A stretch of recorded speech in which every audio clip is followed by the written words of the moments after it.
Back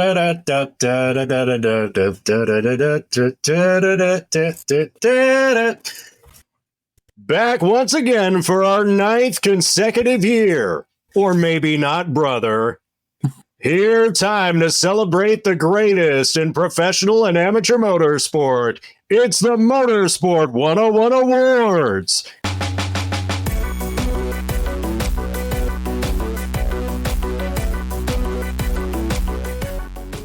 And now, live from the London studios, here's Dre Harrison. Hello everybody. Welcome to the 9th annual Motorsport101 Awards for the year of 2024. We'll ignore the fact that we're almost halfway into 2025, because if Autosport can delay their awards until the end of January, so can we. Hey everybody, good to see you. Try to veal. Hey, I'm Dre Harrison, your friendly neighborhood host of the Motorsport 101 podcast, and it is with great pleasure that I get to host the 9th M101 Awards once again. Joining me on the judging panel, as ever, is our master of ceremonies, Mr. RJ O'Connell. How's it going, sir? You didn't have any stand-up for this? It was the best I've got, honestly. If I was going to have a stand-up routine, I would have a tight 5 minutes on airplane food. Hilarity ensues, of course. But good to see you, RJ, as ever. And of course, joining us, and he's really dressed up for the occasion. He's broke out the Honda jacket. He's probably cried into it about 100 times since the 2024 MotoGP season has been. It's all right. The both Supercross and Formula One will provide. It's keeping it on tick over. It's Cameron Buckley. Hello, Cam. How's it going, sir? It is certainly going. I would like to take full responsibility for this show being delayed on account of the fact that I can't stop having medical crises. This does keep happening. We are literally putting Cam back together with Roblox. Yeah, first our car gets totaled, and then I have a kidney stone on New Year's Eve. It's all great. It's great here. We are going to carry Cameron Buckley out of here on a Zimmer frame. We will get him out of here eventually. We'll pass it with flying colors. Indeed. We'll get there eventually. Although, right. if you pass a kidney stone with flying colors, you may want to see a doctor again. I'm about to whip that into your eye like the stone that took out Helmut Markos. Oh, God. Well, Ricky Gervais gets chased off the stage after a horrible stand-up routine. Who the fuck invited that guy? Not me, I'm telling you.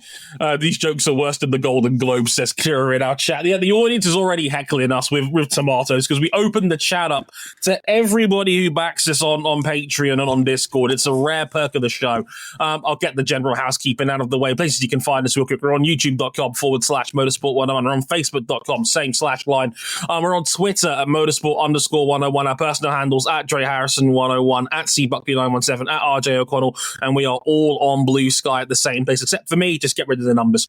And of course, if you really like us, you can back us financially on Patreon, patreon.com/motorsport101. $5 gets you early access to all of our content, including this very show you're listening to right now. $10 gets you in the supporters club of the Discord server where you can listen to these episodes live as they are being recorded.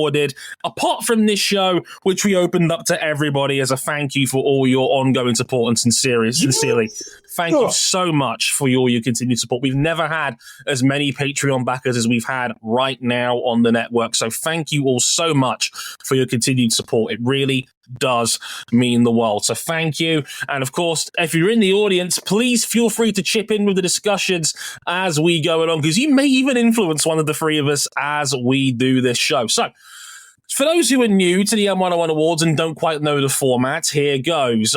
You, the wonderful M101 community and audience, have been voting and nominating for the best, worst, and everything in between in the world of motorsport in 2024. And this goes for any series, not just the ones we normally cover. We do watch quite a lot between us on here, but we obviously can't cover everything. But that's where you come in. So you've been sending in your nominations for a fleet of awards over the last autumn and winter of 2024. We've nominated them down to the 4 most popular in each category. Once we reveal the nominees, it'll be between the 3 of us to determine who wins the award year on year. And in case there is a tie and there's a stalemate, the host gets the casting vote. And that's me, Trey Harrison. So, yes, that'll be fun. This is a dreocracy, ultimately, but I'd like to think over the years I've been pretty reasonable and flexible about this. I will generally go with the people in the case of a tight decision. We'll wait and see. So, enjoy the show for the next couple of hours.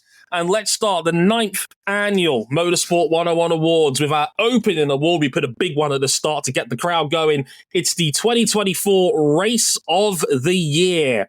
And the nominees are Formula One's British Grand Prix, a fine choice. Lewis Hamilton's return to the winner's circle after, God, I want to say it was a good 2.5 years away from winning a Grand Prix.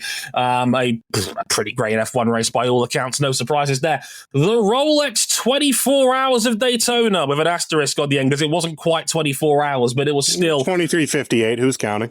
Close enough. You know, we round down here apparently on M101, so yeah, that's in there as well. Another F1 nomination, the Brazilian Grand Prix from Formula One. Max Verstappen coming back from 17th on the grid in the pouring rain of Brazil to effectively seal his 4th consecutive F1 driver's title. And the 2024 Indianapolis 500. A race against the sun, the rain, delays, and that Joseph Newgarden race winning overtake against Palou Award. Gentlemen, your thoughts on this one?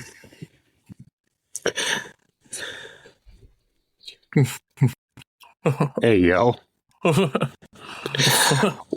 Well, the peanut gallery is already angry about the Indy 500, given one Toki's driver got wiped on lap 1, turn 1. Tom Blomqvist's Indy 500 lasted about 500 yards, unfortunately.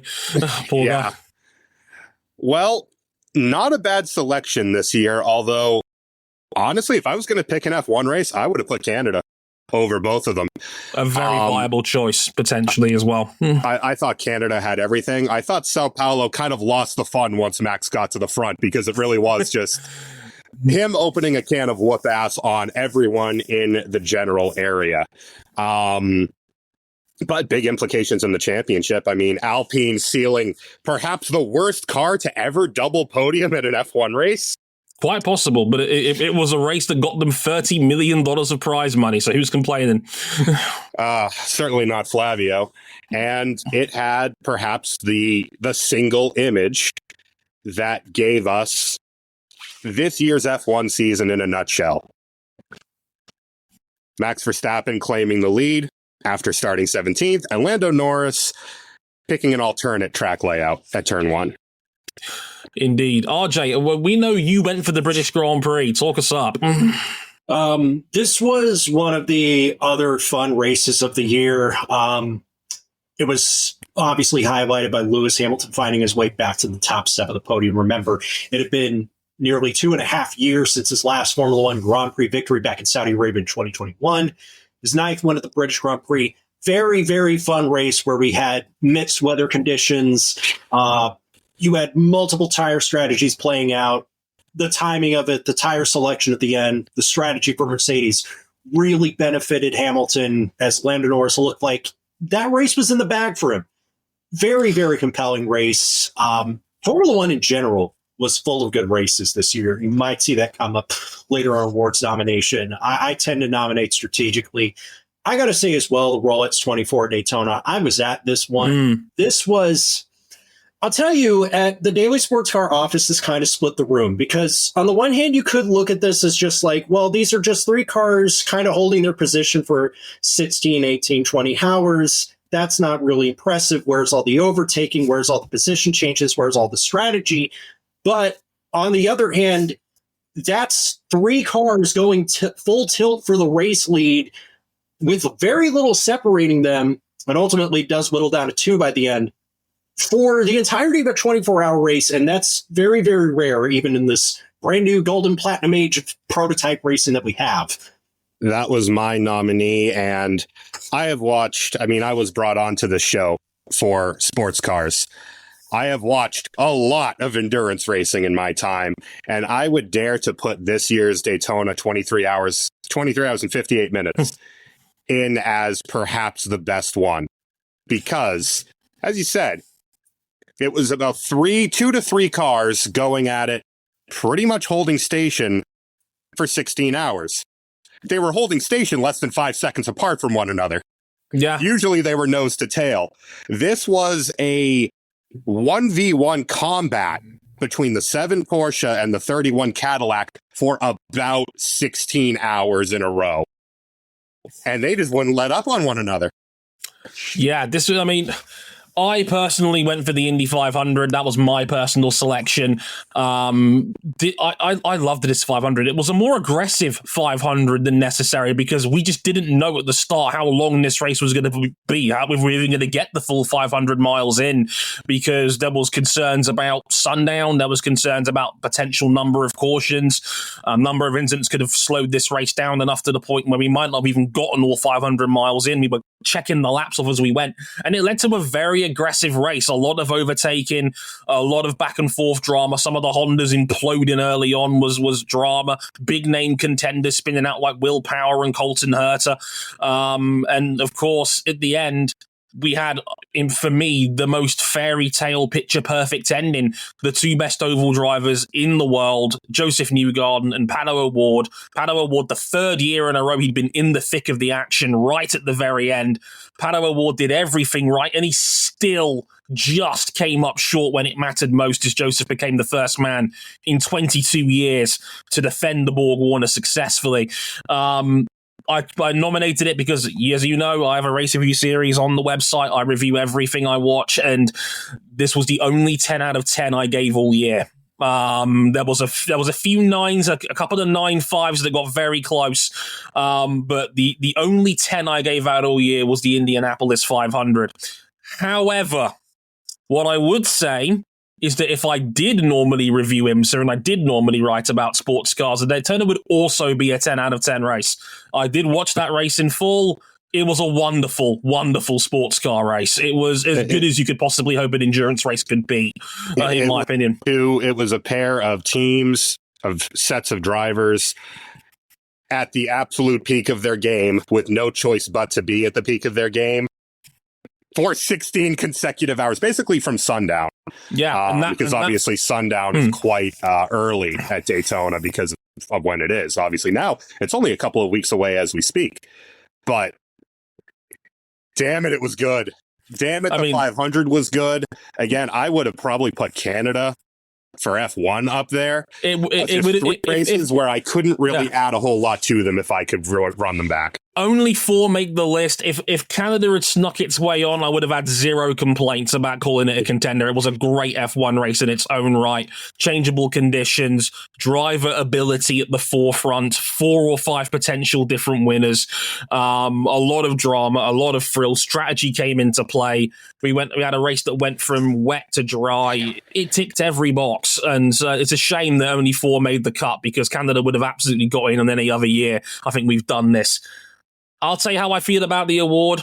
If I am prepared to shift my vote to IMSA and Daytona, if you guys are, because I did personally go for the Indy 500. I don't mind moving it across if need be. Those are the 2 10s this year. So I'm prepared to shift for Daytona if you guys Here's are. the thing, RJ wins either way with this because his boy won both races. It's just not that. It's the 3 drivers I support the most, all finishing inside the top 4. Oh, yeah. Are we in agreement then on this one? We're going to give it to the Rolex on this one? We're in agreement that we're going to give it to the Indy 500. Absolutely not. Swerve! RJ baiting us like a pro wrestling writer. The 2024 race of the year, the IMSA, 23 hours and 58 minutes of Daytona. They're going to win. This fucking Anderson Varejao in 2016 looking ass. Man, and then Dwayne Wade just steps over him again. Oh my God. But yeah, if this full race is on YouTube, go out of your way to watch it. I'd say really from sundown is when it kicks off, and it does not let up. Speaking of kicking things off, be prepared for our first episode of the 2025 racing season in about A week from now? A couple weeks from now, I'd say. What race is it talking about? I don't know. This might be pertinent later. I might actually be there, terra firma. Again, stay tuned on that one. But you know what's also great is the Golden Melon Award.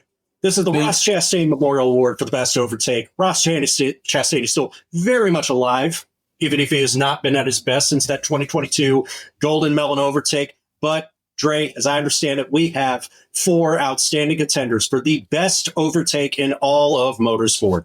Yes, the Overtake of the Year award, the Golden Melon, and we got 4 very strong contenders this year. This is going to be a pick'em.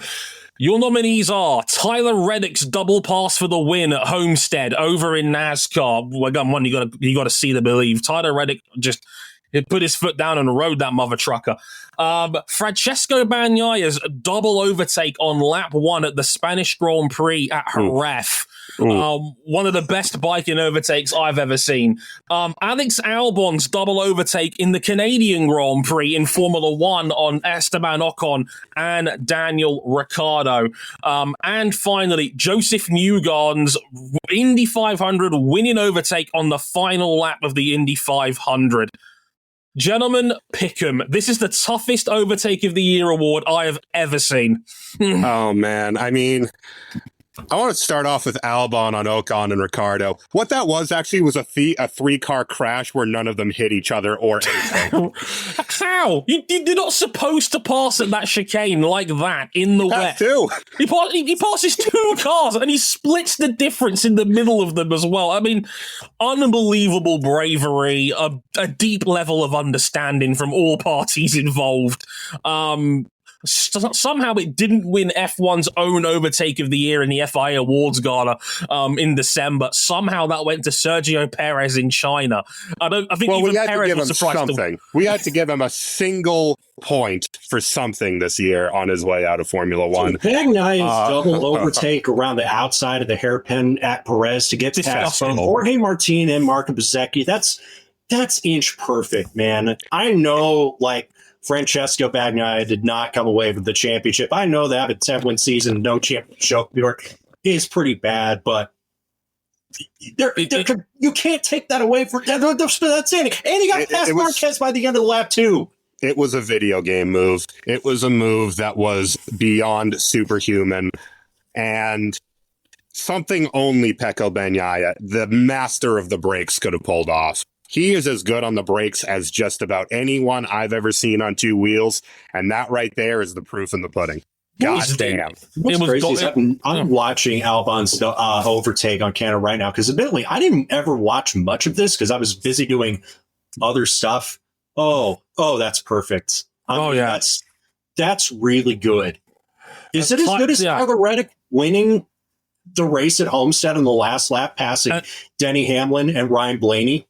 And then punching his ticket to the playoffs by doing so as well in the win and you're in NASCAR format that it is on the final lap of Homestead. That was sheer ridiculous bravery of the highest level. A perfect pass, about as perfect as you get in NASCAR. And that was Cam's personal pick as well, which I get completely understandable. It was sensational driving. If the first 2 were on, how the hell did he just pull that off? The next 2 are on the stakes involved. Tyler Reddick had no choice. He had to go for that move. And it was like something out of Days of Thunder, as my wonderful German Shepherd Luna joins us as a 4th guest for this show. Hi, baby. We're watching her right now. She's beautiful. Hey, Luna. Jesus Christ. What's your pick, honey? No. Nothing Honda on 2 wheels. Nothing. We can't include that heresy in the show. Unless it's Floppy Award related. Oh, God. Maybe. But yeah, I mean, Tyler Reddick had no choice, so he decided to pull the Days of Thunder pass around the outside of Darlington. Wide open, around the outside, around 2 of his main competitors. Indeed. Perfect. Scintillating stuff at Homestead of all places. Well, you don't pull that off at Homestead. That's ridiculous. Not often. We could in the old days, back when these cars could race. Joseph Newgarden at the Indy 500. Again, Pato Award, who has been here so many times before. It felt like it was going it felt like it was going to be his, like, finally be Palou's year. And through 498.5 miles, roughly, I thought it was going to finally be him. And then Newgarden did that, sending it down the inside of turn 3 at 235 miles an hour to win it, to defend the Borg Warner. It's a storyline fairy tale pass for arguably the biggest single race in all of motorsport. Yeah. When you consider the self-made adversity that the number 2 team had put itself in going into that Indianapolis 500, and when you project it out to what the rest of the season would be like for Joseph Newgarden, Gateway aside, it was not one of his finest full season performances. And going into that pass, you think, well, Palou's done it. The guy that was too aggressive last year and too tentative the year before that, finally he times it right, and finally it looks like he's won the race. And then it all just vanishes. And I'll tell you, on top of that, that's going to make when Palou Award actually wins this race really, really special. It's a matter of when rather than if. He's that good. Yeah, and this is going to be kind of a running theme during these awards, but the month of May was, to put it to a album name, a vulgar display of power by Team Penske. It was a bloodbath, and Joseph Newgarden wound all of that up into just the degree of difficulty, the stakes at play, a ridiculous overtake for all the marbles. Doesn't get much better than that. Who the hell do we pick here out of these 4? This is all 4 of them are all fantastic. 4 are incredible. There's a lot more didn't make the list, like Tom Blomqvist and Felipe Nasr doing that was sensational. You know what's great? They both could have had Overtake of the Year awards on each other during that battle. Oh yeah, it was ridiculous. They both pulled basically the same drafting move into turn 1 at Daytona. For me, we've got to pick one. I am willing. Because you picked Tyler Reddick, Cam. I know that for a fact. I loved that pass, and it makes me very sad that it kind of amounted to nothing when they gave him the 2013 Mercedes Formula One car for the final race in Phoenix. Because that thing munched its tires in about 4 corners flat.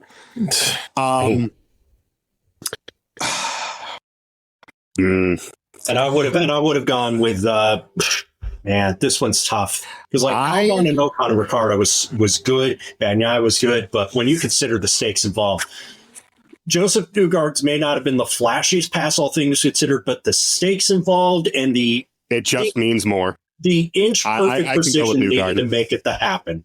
The Golden Melon for 2024. I'm going to go with the people's pick then, because that was the most nominated selection from the people that sent in ballots as well. I originally went for Bagnaia's overtake, but I am more than prepared to concede on this one. Your overtake of the year and a Golden Melon winner, Joseph Newgarden, won Palou Award for the Indy 500. And yeah, I got no issue with that whatsoever. I mean, that was the most stacked nominee category I think I can remember in M101 award history. That was anyone that could have won. Super. Every racing series that we watch, more of that, please. Absolutely. Fantastic. It's crazy. Like, yes. Dude, Colton Herta and Palou Award down at the death. Yeah, I'm surprised that didn't make it too. What the heck just happened? Late contender right at the end and didn't even get on the board. I mean, that is it was stacked this year. There was 7 or 8 that really could have made the shortlist and could have won it on another day. You know what's deeply ironic about this is that Joseph Newgarden just won what was formerly the Scotty Award. Funny that, isn't it?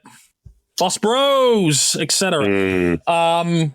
Next up on the awards list is the Most Improved Award, the award given to the person or institution who's taken the biggest step forward in 2024.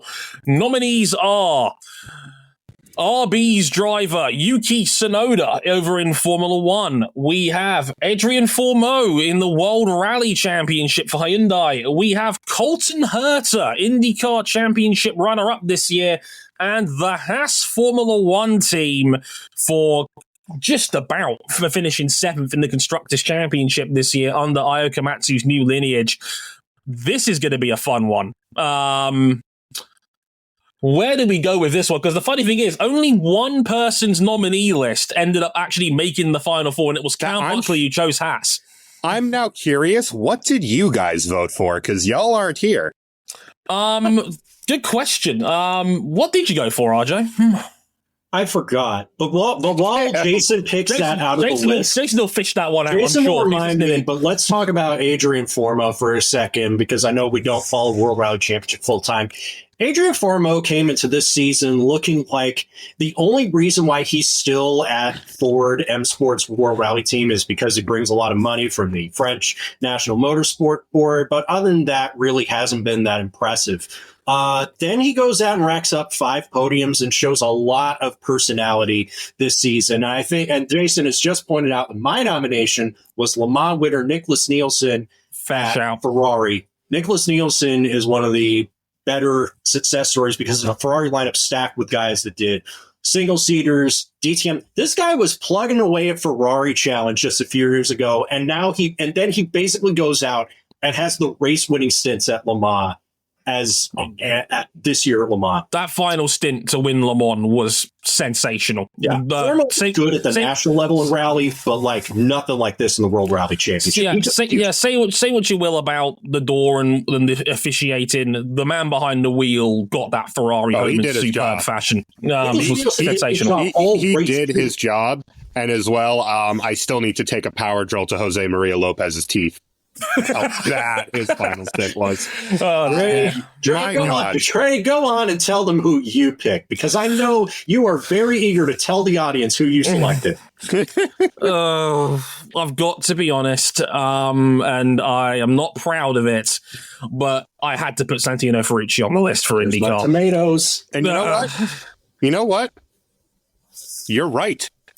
He was, if nothing else, an enormous improvement from where he's been the last couple of years. For all the years of talking about that Santino Ferrucci was this great undiscovered talent that people had just slept on, and I never saw it with Santino Ferrucci until this year.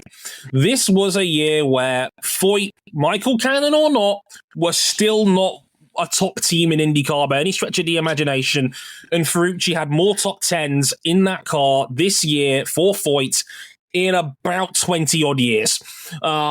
This was a great season. He was consistent. He was fast on road and street tracks just as much as he was on ovals. And they didn't have the Indy 500 level winning car that I thought that they had last year.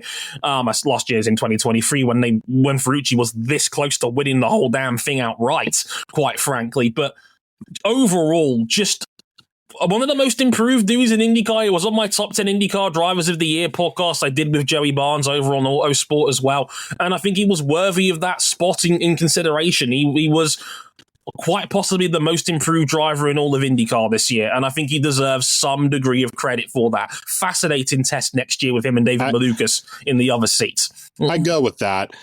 The only asterisk that might sit next to it is that his teammate in not great in Mr. Stingray. Change next year.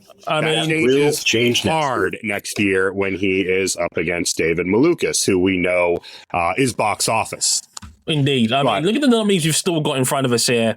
We've kind of talked about Yuki Tsunoda a lot in our F1 season review about this was definitely a step forward for Tsunoda again this year. Did everything right in that RBC. Here's the thing with Yuki, right? We have the first race, and it's clear that the newly christened Team Faenza have taken a little step forward. But it's the same old Yuki Tsunoda, right? He's swearing on the radio. He doesn't want to follow team orders. Oh, and he might have taken a casual swipe on the cool-down lap at his teammate. Big no-no. And you think, oh, Yuki, what are we going to do with you? Everything after that was just about as good as you could have expected. Yeah. He put the boots on Daniel Ricciardo for much of the season that they were together, really barring a heavily failed upgrade package for RB that kind of defined their season after starting off reasonably well. And up against Liam Lawson, he was also incredibly solid, putting a car that probably didn't deserve the position it got in the constructors, up there. He had a really damn good year, and I don't know what else this man has to do to get a promotion. What about Colton Herta? Because Colton Herta was IndyCar Championship runner-up this year. Really came on strong at the end of the season more than anything else. And finally got the oval speed figured out, got that podium in Milwaukee, and then won the final race of the season to close out the year. It was a bit of a dead rubber race, unfortunately, for title contention. It just came along a little bit too late, but it was a year where Herta could have genuinely won the championship, and this was after a good nearly 50 race dry spell without him winning. The problem, he could have genuinely won the Indy 500. His car race trim was damn fast, and threw it away. But overall, it was still an incredibly impressive season, the one we've been waiting for with Colton Herta for almost half a decade. Colton Herta, the talent has never been the problem. It's been channeling it, and it's been, I love watching Andretti Autosport. Oh, God, it's Andretti Autosport. And there was far fewer of those moments this year out of Andretti, and I think that contributes to a lot of it. And then we got to talk about Haas, and again, the gritty Haas. Let's go. Let's talk about how the vibes were at Haas back in 2021. They were awful. Nikita Mazepin in Formula One, and it was very back close in the news for all the wrong reasons. Well, everything about Haas in 2021 stunk. The vibes weren't great when they made the controversial decision to replace Mick Schumacher with Nico Hülkenberg. It seemed like the team was not taking any steps forward. They were calling this team a disgrace to America's presence in Formula One, and yet they turned it around almost, not quite almost immediately, but like... Look, we called this team as finishing last in the constructors unanimously this year after pre-season testing. Their car didn't look particularly interesting. Their driver lineup was the same one as it was in the previous year. And whatever changes that Komatsu made behind the scenes hit the track almost immediately because they chose to understand the tires rather than just chucking tires at the problem. They chose to string out their upgrades across the year rather than waiting for one big upgrade package. K-Mag was a great team player this year. Kevin Magnussen, my God, digging into the dark arts of racecraft to a degree that even Max Verstappen would be shocked at. Yeah, but it worked. And it all worked. Yeah, it all went well. Hülkenberg was fantastic this season as well. Nico Hülkenberg was like a sneaky driver of the year contender. Yeah, he was phenomenal. Yeah, 36 years of age, still driving as well as he's ever done. Komatsu's vibes were immaculate. They were so much more pragmatic as a team this year. They went after the upgrades as they came. They understood the car. The vibes have been fantastic. All the entire inside talk I've heard about Haas this year has been that Komatsu has just brought everybody together well, and that he's been a breath of fresh air amongst that team. They looked like a Formula One team this year, which at times they haven't. I think they have since probably early 2018. Yeah. And even then they had their moments. And the elephant in the room, they signed with Toyota as a technical partners who now give them enormous technical manufacturing and testing resources. And it's kind of ramped up in the last couple days that maybe this is Toyota's foot back in the door. They're studying it. Don't do nothing confirmed. Don't do an Audi. Don't do an Audi. But this is like a completely different team to who they were even last year, let alone 2 or 3 years ago, where in 2021, it was shades of 2019 Williams, where it looked like a team in its death throes. That was a team that was tanking for as many aero concessions as it could get into 2022, and they didn't even nail that. So if you're thinking... And then they didn't do a lot with it in 22. Yeah. No. That's what I was saying. They didn't stick the landing with that. So if you're thinking, like, if that's how it's going to be, like, is there any hope for this team? Again, people were so adamant that we needed Cadillac in the sport right away because there were no good American teams. And now, depending on how Haas plays these next few years, we could have two. We could have two. We could have two really strong F1 teams from the United States. I know Haas does not have a lot of resources at their disposal. It'll always be an uphill battle for them, but they have a hell of a lot more years like this. They have a hell of a lot more resources at their disposal, thanks to the good decision making by the management now in place. Yeah, for me, it's a no-brainer. I'm going with Haas. You know what? If you're all in agreement, I'm going with Haas too. The gritty Haas wins. Most improved. And very deserving. 14 of you nominated Haas for most improved, which no surprise at all whatsoever. It was more than deserving. Just a team that actually has some hope after getting rid of the reality TV star. Turns out video really did kill him after all. Damn, that's crazy. Right, so now we get to the Antoine Hubert Rookie of the Year Award. This is not Formula 2's Antoine Hubert Award. This is the M101 Antoine Hubert Award. It is given to the best Rookie of the Year across all of professional motorsport. The nominees are Jet Lawrence for being a two-wheeled demigod as Cam Buckley beats his chest for the one good thing coming out of a Honda this year. Gabriel Bortoleto, the Formula 2 champion and just the fourth man in history to do the F3, F2 double in consecutive seasons. Franco Colapinto for his 9-race cameo at Williams, scoring points on multiple occasions and bringing Argentina back to Formula 1 with aplomb. And Pedro Acosta, fifth in the MotoGP Championship this year, and about the only positive thing to come out of a KTM in 2024, especially if you didn't count the balance sheets. Can I just take a step back? Yes. Now,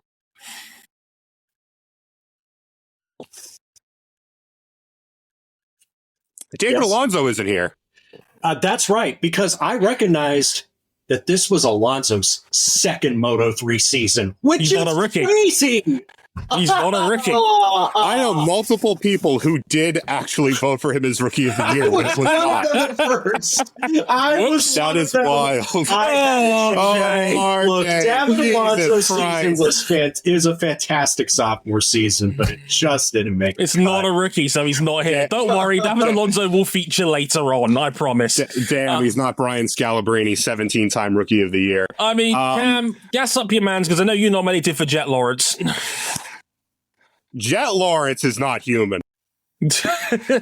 My dude rolled up into a Monster Energy Supercross, kicked the door off the hinges, and destroyed the field for the championship. First time of asking.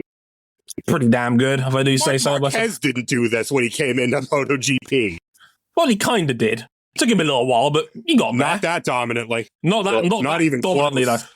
Look, can I lay it out like this, right? In 2044 Supercross, he wins his debut race. He wins the title right away. I mean, that's outstanding. He probably would have won the motocross title, too, if he wasn't ruled out due to injury. Yeah. Or the UCL in his thumb.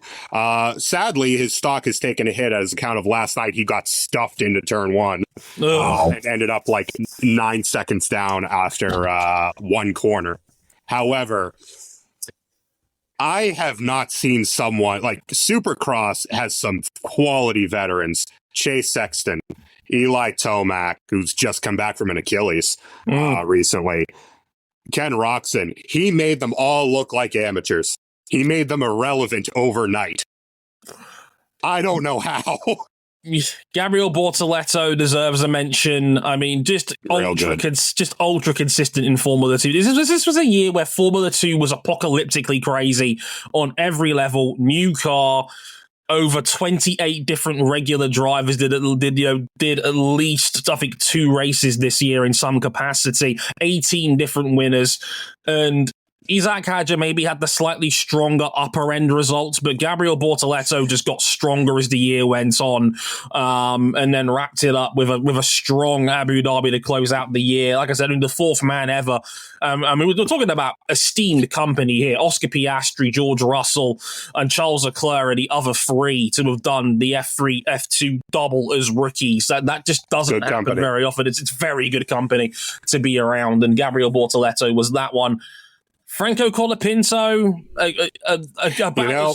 I feel like some of these votes were a little early, because if you voted for him early and you voted for him, I understand, because he came on the scene and he was very fast, giving Albon trouble, getting the Williams, which we've talked about at length this year, was a severe regression from the last couple of years in trying to make an all-rounder. They made a car that was good at nothing. Yeah. Which is never ideal. Yeah, and it started crashing. It does damage his stock a bit, but you should still kind of expect that from a rookie. And Alex Albon had his fair share of crashes too. So when all three guys are crashing the car constantly, it might not necessarily all be on them. So then, what becomes the difference between Franco Colapinto and Logan Sargent? Well, Logan Sargent unfortunately just could not consistently get the car anywhere near the points despite his erratic nature. Franco Colapinto straight out of the box could. This is a guy that we were talking about, like, this guy getting a Formula One seat is a failure of the super license system, because all he's done is just prove nothing in Formula 2 just because he had a few good results in some Pro-Am, pissant sports car series. And no, it turns out Williams taking this chance was actually pretty good for them. All three. It wasn't all perfect, but it was good enough. It was exactly what they needed. And now he's the hottest property on the grid right now that doesn't have a seat. Well, yeah, Jack Doohan's already a dead man walking because Flavio gonna Flavio. But, I mean... And he earned it. And then him. Pedro Acosta. We knew this guy was good. We knew he was good. I don't know if we knew he'd be this good out of the gate. That said... little bit of the same problem as Colapinto. He was by far the best rookie, if you look at the peaks. He also led the league in crashes. It is a lot, but I would also argue the upside of him on a KTM surpassed even Brad Binder, who is a multiple-time MotoGP race winner. And he pretty much... And he pretty much matched Brad Binder the moment he got on a bike, which to the point where people are questioning, was Binder ever actually this good all along, or was KTM just lacking a talent on that kind of level? The bright side, the only positive that really came out of KTM this year was Pedro Acosta.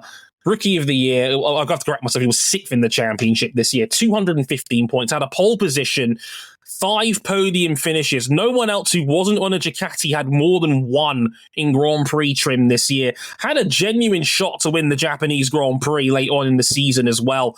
If it wasn't for, again, unfortunately, a pair of crashes. Yes, he was a rookie. Yes, there was teething problems. But for a guy to only be, I think it was 4 points behind Brad Binder by the time it was all said and done. Something like that. Within margin of error, really. It was not, I mean, that is as good a rookie season for a guy who was on a non-championship bike as you could ever hope for. Acosta is him. He proved everyone right about being excited about this guy from when he won the Moto3 title as a 17-year-old. He refined and honed his craft in Moto2, got to the top flight, and was even more brilliant than expected right out of the box. He was RJ's pick for Rookie of the Year. I personally went for Angel Piqueras in Moto3, but I am personally more than prepared to move to Acosta on this one, personally. Any objections, Cam? I am hanging with Jet Lawrence. I am taking this championship, and I am running for the hills. Put a pin in it, though. It becomes important later. But for me, the Rookie of the Year was Pedro Acosta. I mean, he was outstanding in his first year in the top class. Despite all the rough edges, he was still the best part of KTM and MotoGP. Who knows how long that's going to last? Acosta, KTM itself. Who knows? All under question. all under question. But one thing that is without question, your 2024 Rookie of the Year and M101 Hubert Award winner, Pedro Acosta. I love that Max in the chat goes, worse financial mismanagement than Barcelona.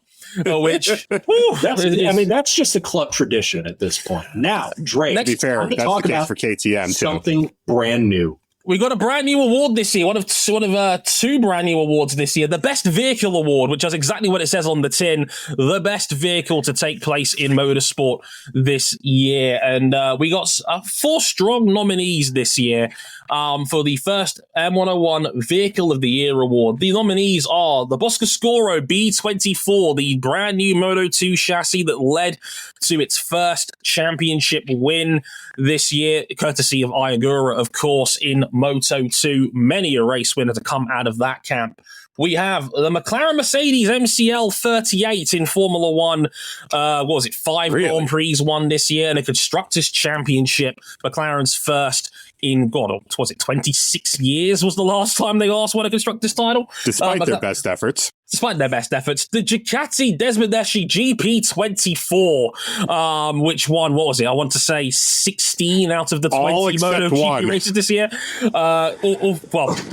The previous spec form won 3 of them, thanks to Marc Marquez and sheer power of will, but 16 out of the 20 MotoGP races was won by the GP24 this year in some capacity. And the Porsche 963, one of the most dominant sports cars we've seen in a single calendar year, winning just about everything except the big one in IMSA and in WEC. Now, shall we be honest here, gentlemen? This is a 2-horse race, really, isn't it? Yep. I wouldn't have thought about the Boscoscuro chassis, but low-key, was very good. Was really good. Like, tell me about it. He's not playing Moto2 full time, but we got to make the case, right? I mean, they wiped Alex this year. It broke the neck of Calix's dominance of Moto2, which has been a thing for a decade more. I mean, the last guy that won a championship on a chassis that wasn't a Calix was Marc Marquez, I want to say, back in 2012, I think it was, for Suter.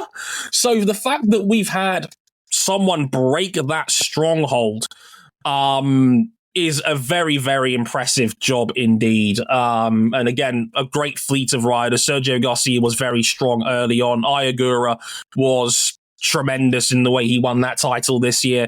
The backup crew of Fermin Aldeguer was still a race winner.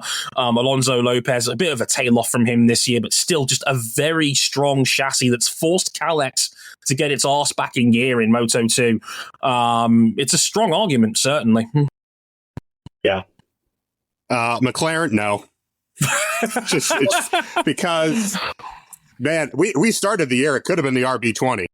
And then that tailed off. But there was just way too many instances where McLaren had a really good car this year. Absolutely. Yeah. But it was very far from invincible. It was very close to losing both championships through having off days, through having scenarios where the team just botched it.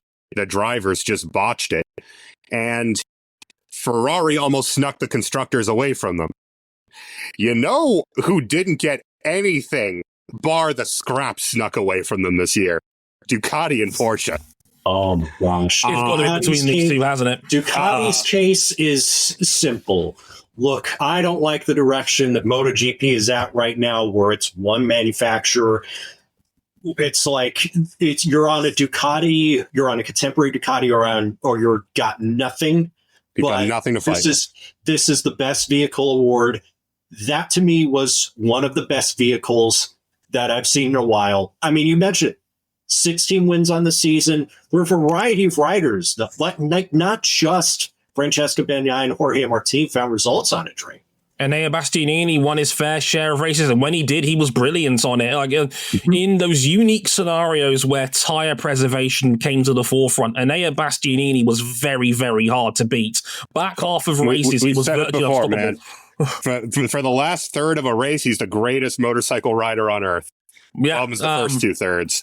Yeah, I mean, it made Franco Morbidelli somewhat relevant. at times this year. Going back in the top 10 this year. And yeah, it was a phenomenal motorcycle. Arguably the fastest we've ever seen in MotoGP on pound for pound average. Strike the average off that. Strike the probable off of that. It's the fastest motorcycle ever built.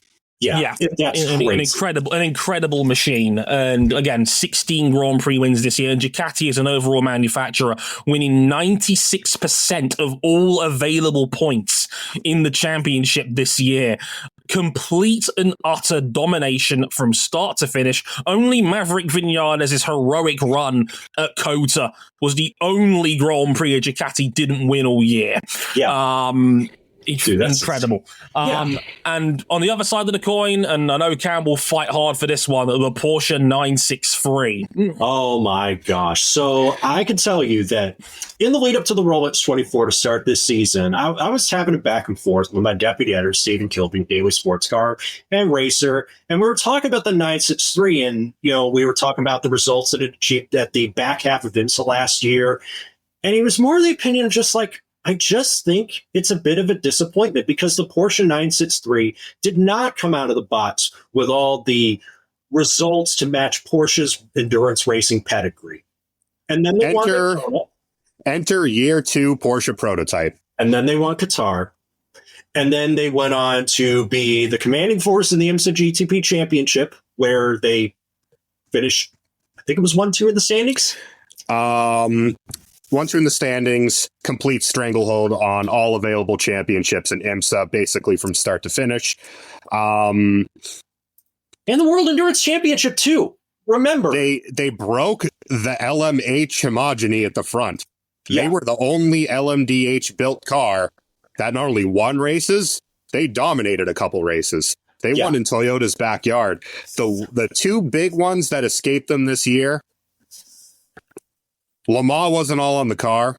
A lot of that was just really piss-poor decision-making in the rain regarding tires, but even then, maybe a little bit out of reach for them. And the final championship, the Manufacturers' Championship in WEC, turned on strategy and just didn't quite have enough to overhaul the also ultra-consistent, also always there Toyota. Mm-hmm. But that's the thing. Like, however, this car was such a consistent. The crew of Estrelada and Vantore was so consistent. Like going into the final race, they had finished. You said it wrong. You said it wrong. Oh, the driver lineup again. That's past his prime Estra, 80-year-old Lauderer, and second best Vantore. And all they did was never finish below 6th heading into the final round. They were the only team that finished in the points every race. And on top of all this, Jonas Sport got a win at the 6 hours of Spa just to make it even better. 6 and some change. 7 hours 45, roughly. Mm-hmm. Earl Bamber moment. It really is. It's very, because I can make a case for both. Because look, you cannot deny the GP24. The finest two-wheeled vehicle perhaps ever crafted. Well, that's the thing. Me and RJ both went for the GP24. You went for the 963. So is anyone prepared to budge on this? I stand with the people, but the case for both of them are very strong. With the GP24, it's very simple. It broke the field over its knee. It broke the previous Ducatis over its knee. It's the fastest motorcycle probably ever built. And it's in an open development championship where even though it's running to effectively restricted technical regulations now, we're not deep enough into concessions for that to make a difference to the likes of Honda and Yamaha and KTM, who probably are dying, and Aprilia, who don't know what to do with their bike. On the other side, BOP championships are hard. Yeah, they are. Because there's elements of it that are taken out of your hands. The sheer strength of the car is blunted. And yet through that, no matter what they got, no matter the track, no matter what was thrown at them, the Porsches were simply relentless on both sides of the Atlantic. And they won races they probably shouldn't have. They dominated races they should have. and they came away with another Nobody's Perfect poster. Both of these entities came away with a Nobody's Perfect poster. It's crazy. I mean, there are others we could have talked about. I mean, the Porsche 911 GT3R had an incredible blow up from Rexy, looking like a lemon when it rolled out for its first races to pretty much cleaning up every major GT3 title in both those championships. There's Rexy. Oh my God, this is so tough. I'll tell you where I stand on this. I'm sticking with the GP24. I think the fact they didn't win the WEC manufacturer's title is enough for me to just give it to the GP24, so I'm not going to budge on this one. You know? You two are going to have to overrule me to change my mind on this one. Your call. We got to listen to what the people want. And we've heard you, and the answer is we're going with the Ducati as best vehicle in 2024. What you see, what's actually happened is RJ said, fuck the people, much like a third world dictator. The winner of the Vehicle of the Year award is the Ducati Desmodeshi GP24. Fun fact, that was the single most nominated single participant ever in the M101 Awards, was the Porsche 963 with 21 individual votes, and it's been defeated. Whoops. You know what? I'm counting the people as a vote, and I'm calling it a tie. Well, that's unfortunate because I get the casted vote. You're going to get ricin in your coffee by tomorrow night. Oh, buddy. GP24 takes ricin. Bryson, let's talk about the Floppy Award. Yes, the long-standing award for the biggest disappointment in all of professional motorsports. By the way, there is no participation trophy. You know why? Because I did not believe in rewarding mediocrity any further. Look, just call it the Sauber Award. Sauber was like the chief in like the Sauber was like, it's won that award so many times. I think we should just give it to them and keep it. Quite frankly, it's like Robot Wars' challenge belt. They've defended it 3 times. It's theirs now. I like how this lunatic in the chat is saying should have won more Porsche. He, a Honda MotoGP fan with me.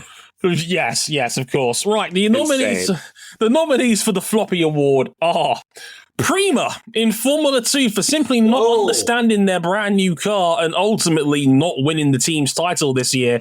And that would, of course, go to Invicta. We've got Aston Martin's Formula 1 team for a year of not being able to figure out how to make a fast car fast. We have Lando Norris. Now, this is going to be controversial.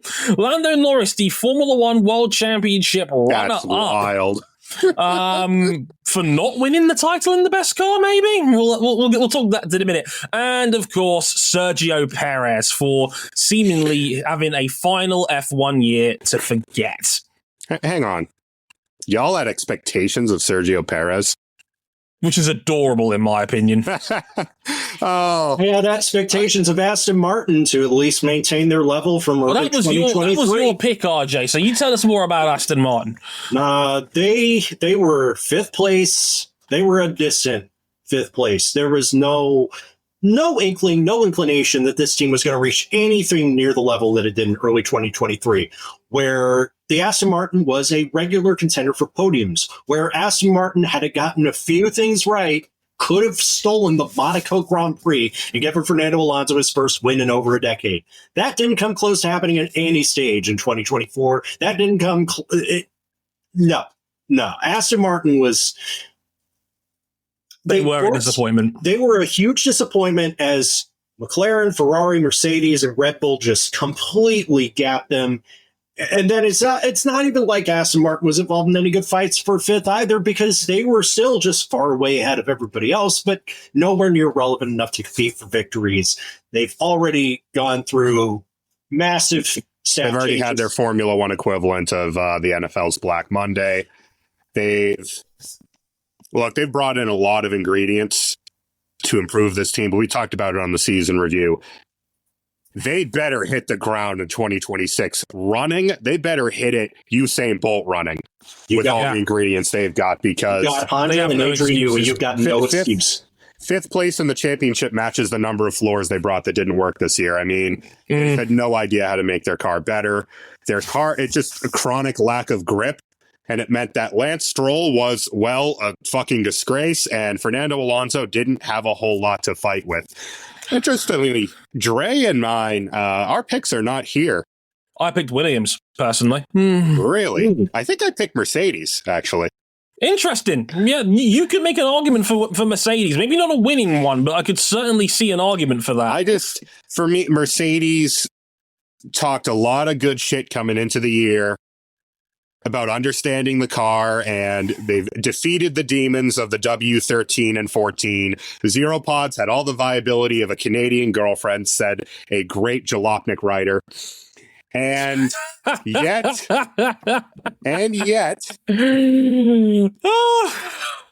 oh no, I picked the Peugeot 9X8 with the wing. You did, didn't you? I did. Yeah, that car was a fucking disgrace this year. That thing, it was better with the wing off of it to start the year. I mean, they fixed it by the end. It's fine. For me, yeah, good joke. I'm going to speed this one up a little bit here because we're already past an hour, but I'm going to go a little quick on this one. For me, it's not Prima. This was a brand new car in a spec series. It could have gone all sorts of all over the place, and Mechachroma a mess. Lando Norris was disappointing slightly, but this was still by a country mile Lando Norris's best season in Formula One. I would hope so, given the car he got into. Yes, it was a stronger car, but I think the good of Lando Norris still far, far outweighed the bad this year. And I think he overcame the majority of the struggles he got through this year. For me, out of these four, there is only one winner. And he hails from Mexico, quite frankly. I'm sorry, RJ, you might want to cover your ears for this bit, but I'm prepared because I'll hear you out. Sergio Perez had, he made, and this is far from the most embarrassing thing Christian Horner had to go through this year, but Horner had to dig as deep as he could to defend having Sergio Perez in that seat. And every time he did, Sergio Perez ran along and smashed a taco in his face. It's kind of astounding, right? It was untenable. He was untenably bad. Dre, Red Bull fell off a little this year, right?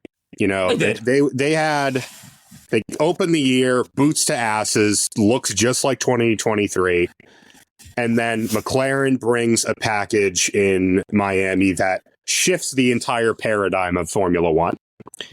And everyone kind of followed that direction other than Red Bull, and Red Bull paid for it with losing the constructors. They lost the constructors, though, because Perez was so fucking bad that even if he scored Mercedes driver level points, they would have won the constructors. Just on the opening stanza of the season alone. He was fuck awful. 9 points in the last 8 races. He was getting clubbed by Yuki and Daniel and Lawson with regularity to close out the year. And in the B team, made of spare Red Bull parts, made of a driver who apparently still isn't good enough to promote to Red Bull, and one who's being promoted as really a complete unknown, that is pretty friggin' shameful. No top 5s after Miami. You could defend how Sergio Perez performed his 1 year at McLaren. You cannot defend this. That said, I didn't really expect much of anything from it anyway. I have a tough time looking past Aston Martin. Aston were rough this year. Some were pretty bad. Aston were like, except for themselves. Let's see. Both were bad enough that people got. Yeah. Perez is gone. Like half of Aston's technical staff are gone. And let's not forget as well, Aston Martin did genuinely start the year with a pretty solid car. Yeah, it was okay. They found a step forward from last year. Maybe they have their development on the track. No. Everything they brought after that initial package on the AMR 24 just made the car exactly as fast and worse to drive. Raptor argues, did you actually expect Aston to do well after the end of last year? Yes. Yeah. Remember, they got on the podium legitimately in Brazil. There was still some hope out of the Aston Martin camp to end last year. They started this year strong, but they had arguably the worst development of any team in F1 this year. I could certainly see an argument for Aston Martin, and I think I'm probably going to be overruled here because I was going to go for Checo. RJ went for Aston originally, and if Cam's prepared to move to Aston... I could ramble for an hour on this Peugeot hypercar, and that is not here. If it was here, I would. I have to go with Aston Martin. Well, I think Aston Martin was a huge disappointment this year. Yeah, and for that reason, Aston Martin... Norris, you better sleep with one eye open. Because if you pull this shit again next year, I'm voting for you. Aston Martin wins the Floppy Award for the biggest disappointment of the year. And now, next up, we have a brand new award here on the M101 Awards this year. We've got another brand new award, the second brand new award. It's the That Dude Nice Award for... regardless of results, regardless of how they did or didn't do in the championship, the athlete that was the most entertaining, the most fun, the person you enjoyed watching the most in 2024, hence the That Dude Nice Award. The nominees are, once again, Franco Colapinto for a very fun 9-race cameo with Williams, Marc Marquez for 3 race wins on the Ducati GP23, Kevin Magnussen, the arbiter of chaos at Haas F1 team this year, and Valtteri Bottas, who leaves F1 quite possibly as the most universally well-liked driver I can remember in quite some time. Gentlemen, your thoughts? 10 out of 10, you know? So we can show that the results. Valtteri Bottas, since coming over to Sauber to finish up what we presume is finishing up his F1 career, the results haven't always been there, but we've seen a lot more personality out of him than we ever saw at Williams or Mercedes, for that matter. I'm gonna miss the guy a lot. Same with Kevin Magnussen, for that matter. He should have had a lot more in his F1 career. It started off about as good as you could have hoped, and then it literally never reached anything close to that height again. You don't have to like the way he was playing the team game, but you can't say it wasn't interesting. You know, if this was an off-track award, I would actually be really tempted for Bottas. But everything on track was, insert participation trophy here, because there's not a whole lot that he could do with a team that is very clearly awful. The worst team in F1, comfortably. Bad garbage, waiting for 2026. Audi could make the 2014 Mercedes engine reborn. If it goes into a Sauber of this quality, it ain't going to make a difference. But he was really fun off track. Kevin Magnussen, can we award terrorism on the show? Well, wouldn't be the first time. No, it wouldn't. Again, very fun to watch in the moment. Looking back at it, I question the morality of it. Very Machiavellian. It's the definition of goofy. I'll fucking do it again. I mean, should we endorse his behavior? No. Wasn't very entertaining. Absolutely. Yeah. My man ran Lewis Hamilton off the road at Miami, and I only laughed when it happened, because it was like, you know what it is? I respect the fact, even more than Max, that Kevin was just so fucking blatant about it. If we talk about Max, right? Taking the edge, he takes the rules to the edge and then sees where the line is. Kevin Magnussen was doing jumping jacks over the line. He got a race ban and was like, yeah, it is what it is. Yeah, fair enough. I wonder how it's got a driver points race ban. Is that the first time since Lord Rags? Yep, that is. Yeah. It's the first time it happened at F1. Yeah, it's the first time ever in F1. It's the first time someone's been straight up banned from an F1 race since Romain Grosjean in 2012, which, let's be honest, was more of a reputation. That was a reputation ban. Right. This was earned. He poured sweat and tears. Even in his final F1 race weekend, he knocked a bollard under Lewis Hamilton's car just by a complete freak accident. That is not the most Kevin Magnussen thing you could ever wish to see in Formula One. Please tell me where I'm wrong, because that was funny. We laid out the case for Franco Colapinto earlier. Again, really how he gave Williams a second car that could fight for a shot in the arm. Yeah, he wasn't always clean, as we've outlined, but he was fast. And if nothing else, he is also a pretty entertaining personality as well. I kind of understand why Alpine wants to get him in that car as soon as possible, by hook or by crook. I don't like Flavio Briatore's management style. Well, he didn't win any hardware this year besides the trophies for the wins. And that isn't enough for him.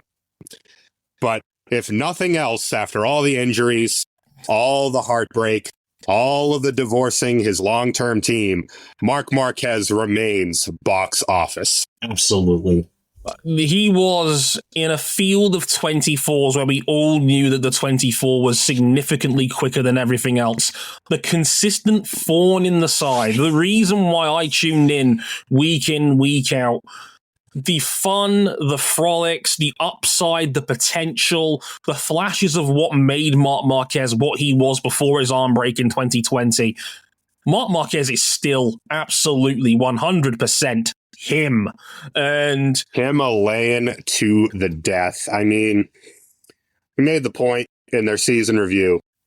The GP24 was a good 2.5, 3 tenths clear of everything else on two wheels. Agreed. Except Marc Marquez. Yeah, Marc was right there. He, by sheer force of will and raw talent, would not let them get away. Sometimes he didn't have a choice. Other times he went and gave Bagnaia and Martin a bloody nose. Yes.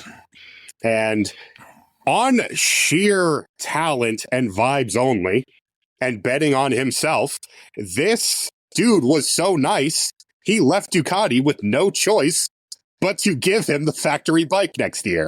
Played them like a fiddle. They were like, they left them no choice. They had to drop Jorge. He made Gigi Dall'Igna look at that data and go, fuck it. I can't do it. I can't leave him away. They dropped the man who would go on to win the world championship and took Marc Marquez instead. Yeah. It's absolutely outstanding. That dude is nice. So nothing else. I don't actually remember who I put in because a couple of us do not have nominees here. Yeah, the only person who had a nominee make the list was me with Marc Marquez. I'm going to stick with that. I'm jumping on board. Marc Marquez was so nice this year, and I cannot wait until he injects himself straight back into the Rider of the Year. Oh, it's going to be fun. I put Kevin Estre. Look, I'll take like 30. I'll take 30 seconds for Kevin Estre. That no one has ever been more that dude nice than Kevin Estre was into turn one on that Le Mans pole lap, full opposite lock. I spoke to him about that when I got to produce an interview with him for Autosport, and he said, "Yeah, so fucking jealous." I was like, I sent Cam a picture, and he was seething with rage at me, and I just said to him, "What was it like on that pole lap at Le Mans?" And he said, "Quote, it was fun." I mean, Kevin Estre is either the most entertaining, ridiculous joy I've ever felt, or just the man sitting in the Waffle House all grayed out in black and white. There is no in between. And here, that Le Mans pole lap, that dude was nice.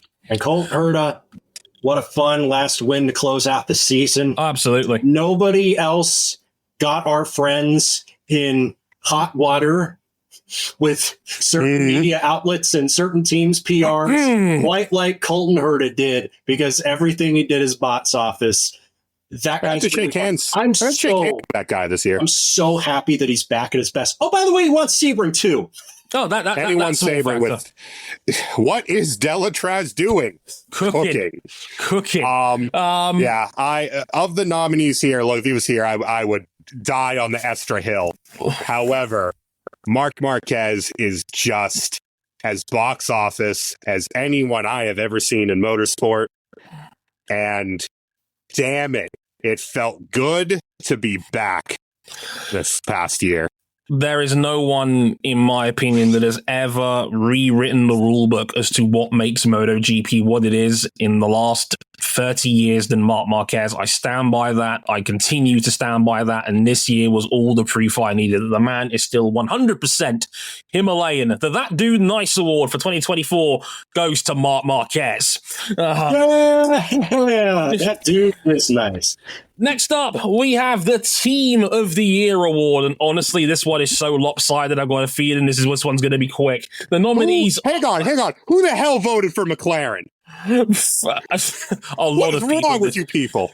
All I'm saying is be careful how you talk to one Lewis Sotheby next time you bump into him. Team of the Year. The nominees are Toyota in the World Endurance Championship, winning the manufacturer's title over there. The Ducati Lenovo factory team for completely dominating the MotoGP team standings this year. Over 850 points combined between Bagnaia and Enea Bastianini this year. And pretty good. And a small matter of 13 wins between them. McLaren's Formula One team for their first constructors title in 26 years, including 5 wins combined between, it's actually 6 wins between Lando Norris and Oscar Piastri. And Team Penske for winning almost everything else this year. Yeah. Gentlemen, are we even bothering? Let's roll through real quick. Toyota and WEC. That's it. You're pretty good. They were all the hallmarks of the team that has been kicking ass at this really for a long time. I mean, even their debut season in 2012, giving Audi a bloody nose. They, outside of Le Mans, have always been an exceptional team. This season, in the face of a Ferrari that could win outside Le Mans and a Porsche that could win a hell of a lot outside Le Mans, they were operationally terrific. Not perfect, but real damn good. Ducati. We've talked about how brilliant they've been. Yeah. On one hand, absolutely brilliant. On the other hand, did kind of lose the championship to their direct competitor with the same bike. Satellite team. That's not great. And McLaren, well, the car was good. The technical team would get my vote. Mm-hmm. The trackside team, improvement. I actually went and nominated just Porsche Penske Motorsport because I was just thinking, right, because, between the season that they had in the World Endurance Championship, which, by the way, to settle the debate is pronounced GIF, and I think they were outstanding on their own. They won both major championships in the drivers. They won the IMSA manufacturer's title. I mean, what more could you say? But then I was reminded of the other stuff, Dre. They did. The St. Pete cheating scandal is a bit of a black mark against them here, isn't it? I'd say I would actually leave everything IndyCar related off of this bar the 500 month, because other than that, Penske were a hot goddamn mess in IndyCar. That's the thing. They also won half the races. Yeah, they were still brilliant. Go for it. They were fast as hell. No consistency. But then again, they won the race that we all know matters most in IndyCar, and they completely dominated the 500 this year. Absolutely. So it's not all good, but the good was really damn good. Yep. Complete domination of IMSA, complete domination of WEC, at least with the 6 car. And then even NASCAR completely have technically cracked the uncrackable playoffs by making it so the last 2 rounds they just bring all their best stuff. Yeah, and that led to Joey Logano becoming a 3-time Cup Series champion. Yay! Look, even year Logano is inevitable. And it's not like Ryan safe for another year. Yeah, and Ryan Blaney and Austin Cindric also had winning seasons. They combined for 8 wins on the year. Like that's and as JB says in that chat, it's the third NASCAR title in a row for Team Penske now. Yeah, they have figured out, well, just bring a really good car to the last round of the playoffs, and then the best car in Phoenix, you will win the championship because points mean jack shit. We don't have to like it, and I will put a pin in that for later, but it works. They cracked the code. They have cracked the code, and,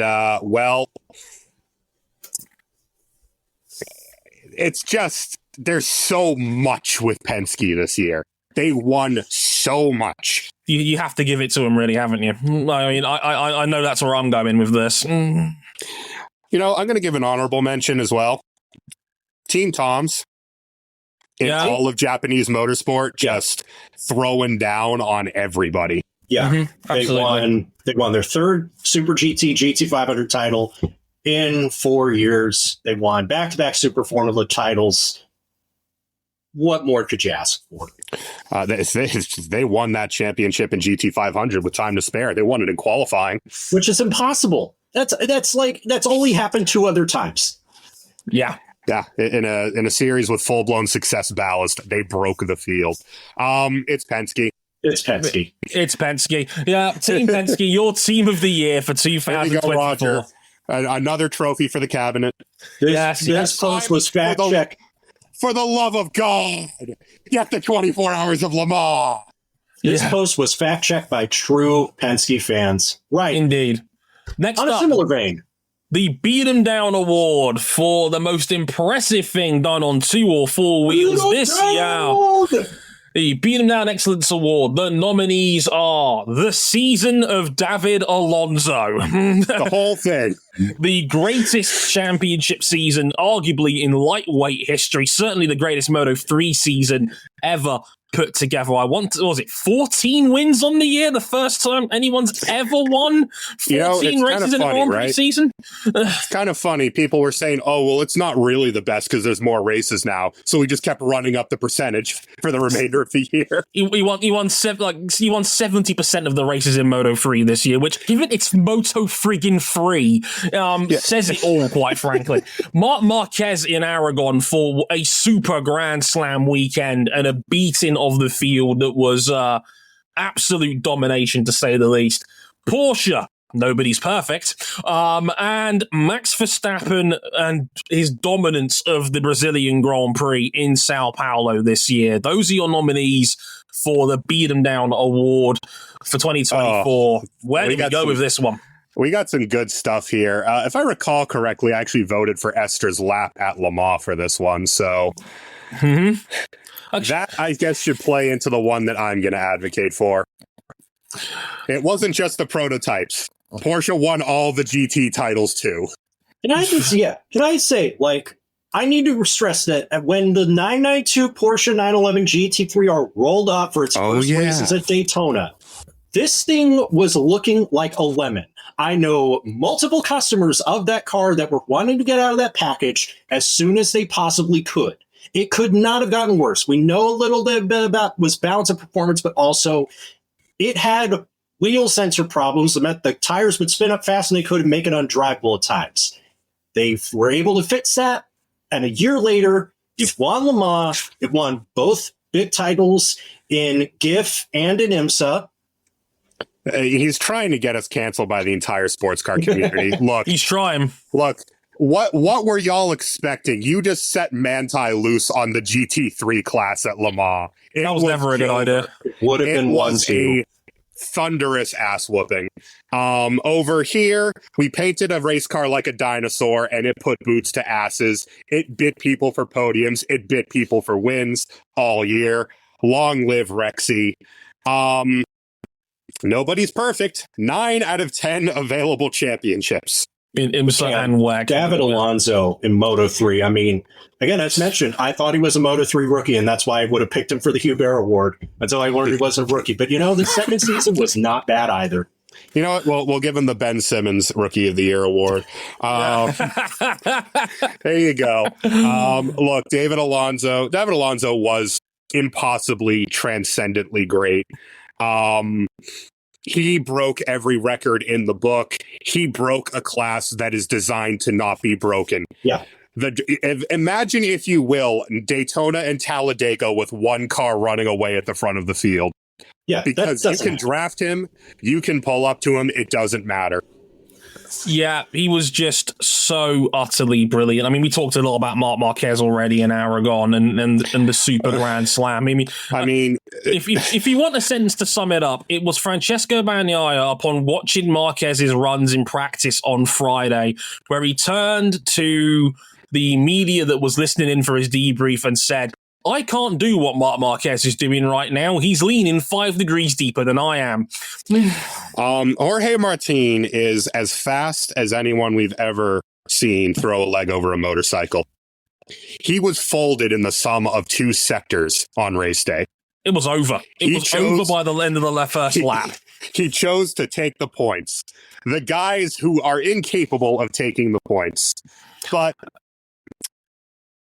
Max Verstappen in Sao Paulo started from 17th on the grid, plowed through the field, got a little bit fortunate with the red flag call, but then got to the front of the field, passed the Alpines, and then won the race by 20 seconds. Yeah, I mean, that's awesome. I said it during the podcast following this race, as this race effectively broke the championship open for Max Verstappen. This was it. This was the kill shot. Yeah. It's like all of the frustration and all of the discussion that Max had about the team in the direction of the RB20, that at this point, even as Red Bull stemmed the bleeding a little bit in Baku with a big update under the car, it still didn't really fix the car. It was a emergency fix. It was to stem the bleeding and see where it gets us. And all of that came pouring out in Brazil in the form of sheer punishing lap time. It was great. It was a great triumph victory. But the thing is, it wasn't Marc Marquez taking a tale of like 4 years of adversity and triumph. These are the kind of wins that you're usually won by like the skin of your teeth. And Marc Marquez made that a formality. 1,044 days since his last Grand Prix victory to that point. I had actually picked Penske's month of May. Sure. Which, dear God, everything was Penske. We're skipping over the fastest Indy 500 qualifying run in history by Scott McLaughlin, by the way. Yeah, a 234 mile an hour qualifying run, yeah? Oh, that's the second time that's record's been reset in the last few years. It's just crazy. All of it not mattering in the face of Joseph Newgarden going him to close out the race. Where are we going with this one, gents? I am prepared to shift my vote. To? So am I. That said, where do you want to go? With what was on the line and all the discussion throughout the year, I really can't look past Max in Brazil. Where are you going, RJ? Max in Brazil was really good. If it's just one single race, Marc Marquez, he took what should have been won by inches in a knockout bar fight with Bagnaia and Martin, and he turned it into a laugher. He rolled back the clock to his best of his Honda years, man. I'm kind of glad you picked those two, because in the spirit of what the Beaten Down Excellence Award is, it's generally for a single race. I'm kind of glad it has to come down to these two, and I've got the casting vote on this. Now, between you and me, listeners, I went for Marc Marquez and Aragon originally. However, I'm prepared to change my mind. I'm gonna go with Verstappen in Sao Paulo. That is shock. That is a shock. I thought I was alone on an island, floating, much like everything did for that Brazil weekend. You gotta factor in, as Cam alluded to, Red Bull were on the back foot. Red Bull was struggling at this point in the year. Lando Norris was starting to really close that gap to the point where, hang on, this might just happen. And then Max pulled out the greatest drive of his career to win the title and end it right there. And then it's as close in a career of terrific drives. That for me, it has to stand alone. It's the Freddie Freeman walk-off grand slam in Game 1 of the World Series. It was the kill shot that completely silenced everything that came out about Red Bull this year, everything that came out about what COTA was and Austin and the dodgy racecraft. Max Verstappen doesn't need to be a silly bitch out on track, because when he's a serious bitch, he can go and do that. That's what makes him so frustrating, because he doesn't have to go to the lengths that he goes to, because we know in terms of talent, he's one of the greatest this sport has ever seen. And this race was the proof that Max was still the very best racing driver on the planet. Put a pin in that for later, but for now, the Beat 'em Down Excellence Award goes to Max Verstappen and the Brazilian Grand Prix. For me, like, the Schumacher 1995 Belgium drive, the y'all ain't me drive. Yeah, let's go to the Series of the Year award, the racing series you loved the most in 2024. And this is going to be a fun one. The nominees are the MX5 Cup. Yes. Yes. Pure methamphetamine. The Crystal Meth of Motorsport Racing Series, the Mazda MX5 Cup. IMSA has made the final shortlist this year. The World Endurance Championship has made the list this year. And I can't believe I'm saying this, Formula One makes the list for Series of the Year this year. That's crazy. So, MX5 Cup, IMSA, WEC, Formula One. Gentlemen, where are we going with this one? Actually, MX5 Cup is an IMSA sanctioned championship. You're referring to the IMSA WeatherTech Championship. Oh, shut up. MX5 Cup raced at Martinsville this year. End of argument. It was pure MX5 Cup at Martinsville was kind of mid compared to MX5 Cup at Daytona, MX5 Cup at Sebring, MX5 Cup at Road Atlanta. Whatever is the craziest touring car 90s highlights clip of people just beating the shit out of each other in Volvo station wagons. Imagine that times 10 in little Miatas.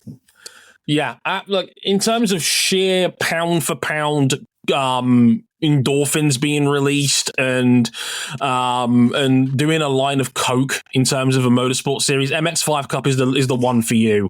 Moto 3 was relatively tame by MX5 Cup standards this year, which kind of says it all, quite frankly. That's kind of terrifying if you think about it. I'll take Formula One for a moment here. A genuinely compelling Formula One season for the first time in God knows how many years. A compelling narrative, 7 multiple winners this year, 4 race-winning constructors that at certain points all looked like they were the best team in the sport at a certain point. Verstappen actually challenged and harassed for his championship, pushed beyond his limits on several occasions this year, and still ended up cementing the title when he needed it most, when his back was against the wall this year. For me, the best Formula One season since probably 2016. And yeah, more than worthy of its inclusion. Gentlemen, debate some sports cars. This may be the best World Endurance Championship season I've seen since the LMP1H bubble burst. Because we had, out of the 8 races, 6 different winning crews in the first 6 rounds of the championship. Both Toyota cars, one of the Porsche factory cars, one of its privateers, one of the factory Ferraris, and one of the quasi, is it a customer, is it not Ferraris? The evil Ferrari, the reverse colored Ferrari. Yeah, and it wasn't just that, but by the end of the season, you had BMW, Peugeot, Cadillac, Alpine. All of them had their different struggles throughout the season, but were still represented on the podium. It looks like things could be picking up for them in an optimistic scenario. It was a bummer to lose Asada Frashini, the last true privateer. It's a bummer to lose Lamborghini, but that series seems to be going from strength to strength.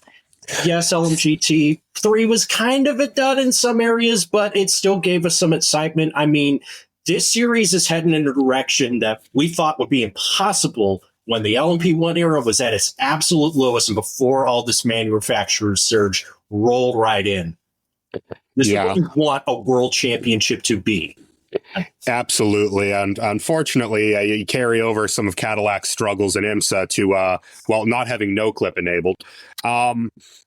It's a lot of the same points with IMSA, where IMSA, post-merger between Grand Am and ALMS was the pits.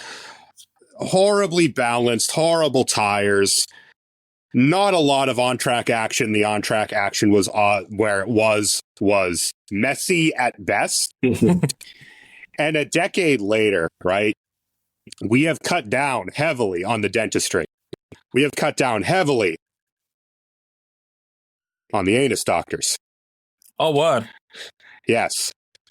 And this year was a lot of fun in IMSA without a lot of the goofiness, without a lot of the race control garbage that, believe me, race control, your time is coming shortly. A lot of great on-track action between all four of the major players in terms of the cars, all of them had their moment in the sun this year in IMSA and GT3, between new players, new liveries, new teams coming in, and new teams coming in now for next year, where we now have the world's most fun Corvette lineup arriving. IMSA was a lot of fun this year without having to hit it with a but after the fact. And you know what I can add to both of this is that IMSA and the World Endurance Championship seem to understand that there is a younger audience, a more online audience that's coming in. So it's things being like on YouTube was huge for them this year. Yeah, like I don't know how I feel about there just being one viable video streaming platform, but it seems like IMSA finally understood that that's the right platform they should be putting their races on. World Endurance Championship is putting more and more content on its YouTube channel, and that's doing well. They seem to be getting their audience. It will never be as mainstream as Formula One or NASCAR in the United States, but it doesn't need to be. They just keep growing. But you know what? It's growing. They understand their digital presence, and more manufacturers are on the way, with both Hyundai coming, Ford very heavily considering, and Lamborghini, well, let's see if they stick around. We know they're going to be in IMSA a little bit. The thing with Formula One for me is that it was a great tension season and there was a lot of really great storylines. I didn't have a lot of fun on track this year because we've now hit the point of diminishing returns with these aero regulations. Yeah, that's fair. Where now the cars are kind of dirty air machines again. It's not ideal. There's something you got to weigh up there with that because there was still a handful of really good F1 races this year. We mentioned before Canada, Britain, were really, really fun this year. But overall, I could certainly see the argument that we are certainly a diminishing returns point with aero and what these cars can do over a full race. Gentlemen, where are we going to go on this one? I'm sticking with my choice of the FIA graphical interchange format. Cam, you originally went IMSA. I wish we could combine them because both of them were fun for a lot of the same reasons. I'm prepared to go WEC on this one. I think WEC was really good this year. Easily the best WEC season, I would say, since 2016, which was also just three manufacturers beating the crap out of each other all year. This year, we got another three, with more joining near the end. We also had Eduardo Freitas vaping on track, as Max points out on the chat. And that really should seal it. Yeah, that's fair. I'm going to roll with WEC. I've been out rule 2-1 on this one, entirely reasonable. Your series of the year this year, the World Endurance Championship. You never thought you saw the day. Remember my rant in the first episode I was on about the WEC? Look how far we've come. We've come a long way. Next up, this is one of the funny ones. It's the Never Log Off Award for the funniest thing or best meme in all of motorsport this year. What tickled your funny bone in 2024? The nominees are George Russell versus Max Verstappen. It's rehashed beef in Qatar and Abu Dhabi.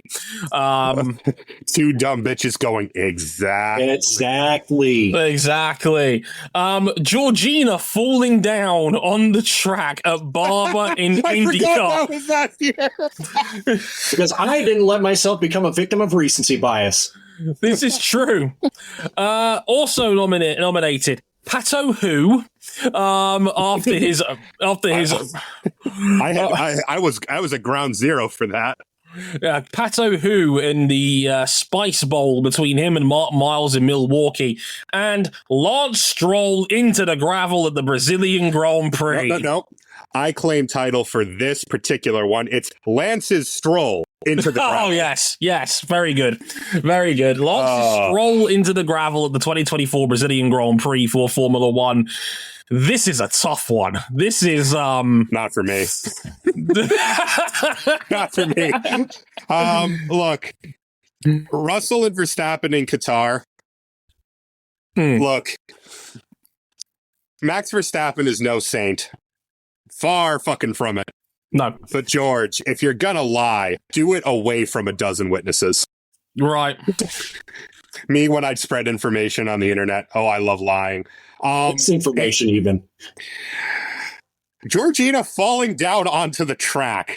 Yeah, of all the diversions that you could have in an NTT IndyCar Series event, that's got to be like the strongest one. It's a mannequin that's just chilling underneath the spectator bridge, and then it drops onto the track. The commentators are losing their mind. Scott McLaughlin's losing his mind as they bring Georgina out. We thought she was dead. We and we just brought her to chill out without her hand or arm, whatever, in the post-race interview. It was great. Yeah, it was a very funny mannequin moment. Kyle Kirkwood complained that Georgina got more TV time than him during that race, which is crazy. Not wrong. Panou Award saying F you to Mark Miles and his incompetence with trying to get an IndyCar race in Mexico when, let's not forget, Panou Award has more Instagram followers than IndyCar itself does. Look, I was on ground zero for this, and after he wins that race, walking through the merchandise area, the Panou sombrero hat stand getting mobbed after the race. Oh, while everything else was dead stick after the fact, really just summed it all up. This was CM Punk taking the WWE Championship and blowing a kiss to John Cena and Redacted as he strolled out of the arena and put the title belt into his fridge. Yes, it was again another walk-off. It was talk your shit, King, let your nuts hang, and then goes and wins race 1 in Milwaukee. And saying, and again, say what you will about Pato. On a serious level, he gets it. He gets it. He gets IndyCar. He gets what the series needs to do.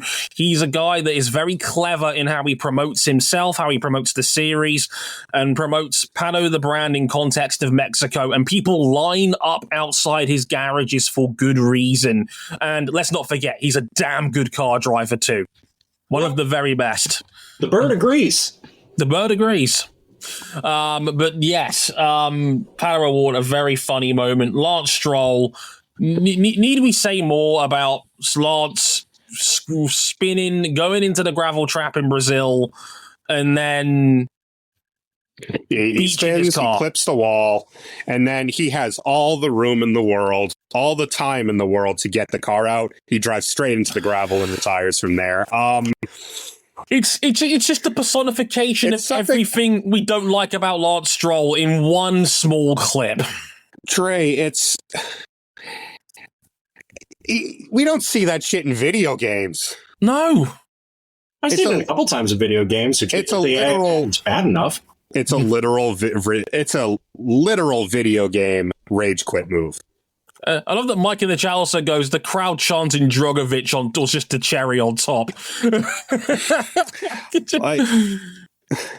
Yes, Kira. Yes, we need to traumatize you all over again. Unfortunately, you are a Lance Stroll fan. There is no mercy here. We've got Lance Stroll, strongest soldiers in here, just anguishing over it. And look, I empathize. It was pretty bad. You know, I used to defend this guy. Now I don't. I'm much happier. Where are we going with this one, folks? Georgina was funny. It wasn't mean-spirited. Everybody had a good time. There was a lot of mean-spiritedness about the NTT IndyCar Series in 2024. There was. This was refreshing. It was. I'm sticking with it.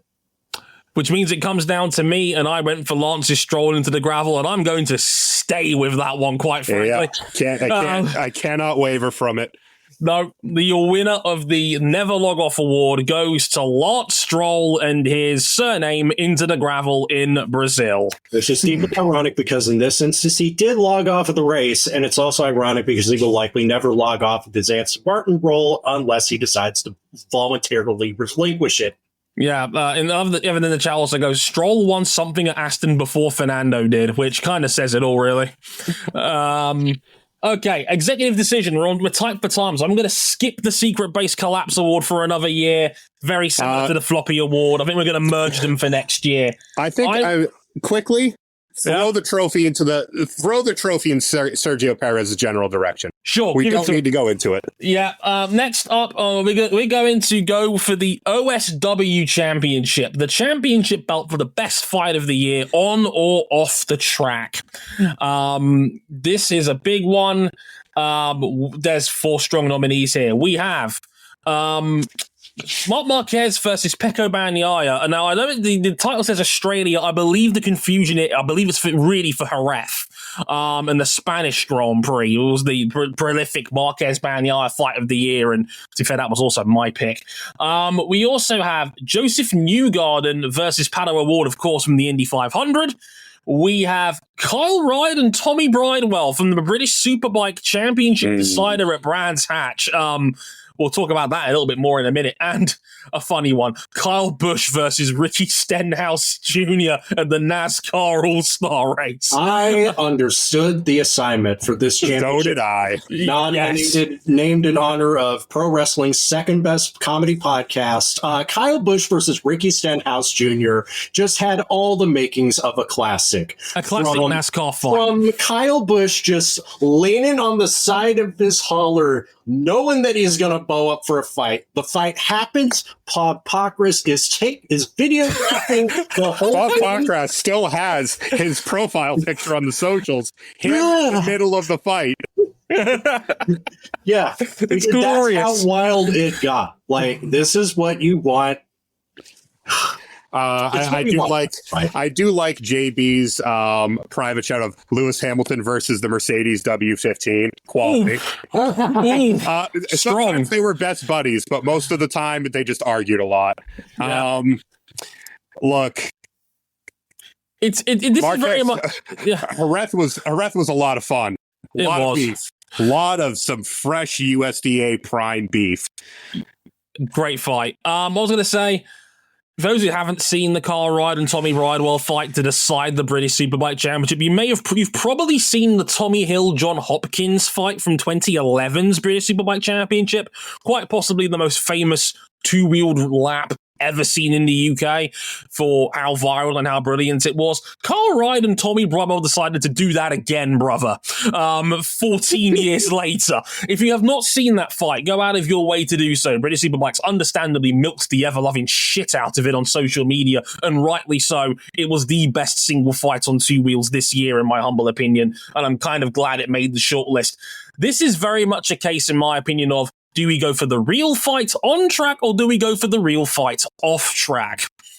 I just have the image in my mind with this award of Kyle Busch. It's Kyle Busch. No. Face. It's not that. It's not that. That's number 2. No, the image. It's like JoJo's Bizarre Adventure of Kyle Busch walking up to Ricky's house, hanging on the side of his hauler. Do you know how?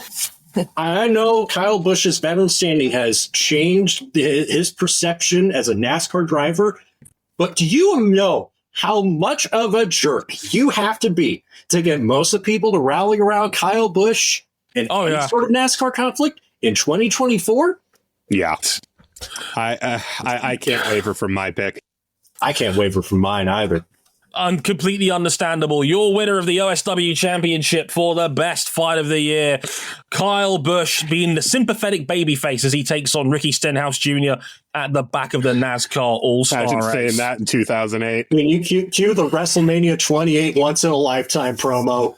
Okay, gentlemen, we are coming down to the big 3. We're in the end game now. We're in the end game. This is the big one. The chat's going to go wild on this one. It's time for the Golden Cock. Yes! The mildly prestigious Fallon d'Or for the absolute worst of motorsport this year. And man, we have 4 heavyweights. This is arguably the strongest competition pool yet for the Golden Cock. This is turned into a real pork sword measuring contest here, folks. The nominees are all of motorsport stewarding. Hashtag not wappy, because apparently no one knows what a penalty is. Nobody. Mohammed Ben Sulayem for his time as FIA presidency, really taking a sour note this year for all the wrong reasons. More on that later. The series of NASCAR for continuing to lean on the playoff format that led to arguably the 11th best driver in the series this year, winning it all at the end. You ain't even scratching the surface for NASCAR this year, given gestures wildly the charter situation. And Christian Horner for, well, do we even need an explanation as to why Christian Horner made the shortlist this year? Really? Well, let's get into Mohammed Ben Sulayem first before we go into our candidates. I mean, Mohammed Ben Sulayem has done more to piss away what any goodwill that he had when he took this job. Just shoot it into the trash can from 30 feet out, yelling Kobe while tearing his shirt off, pounding his chest and going, "That's how we roll. You like that?" Job's not finished. Yeah, Mohammed Ben Sulayem, I mean, where do we start? Firing everyone worth a damn that was respected in the FIA for his racially undertoned dog whistle comments about comparing the sport to rappers, piss poor management of the stewarding across the board. I mean, if motorsport stewarding gets selected, Ben Sulayem by default kind of takes the lead here because he's the one who takes the award. He's got the primary assist. Yeah, he gets the assist for yet more confusion about rules in F1, the poor stewarding, and the fact that the rule book is being adjusted on good racecraft again, because we, again, just do not know what a penalty is in motorsport, and that can kind of speak for the whole motorsport stewarding category, because I don't think a single series this year was particularly good at this throughout 2024. Look, like, again, he was cleared of the race fixing scandal, but firing stewards via text message on any level is classless, cowardly behavior. And saying that the drivers don't get a say in how the sport is run when they're your arguably most important stakeholder is a joke. Mohammed Ben Sulayem is the most politically naive man I've seen as FIA president in quite some time. It disappoints me greatly. And yeah, not surprised at all that he's on this list.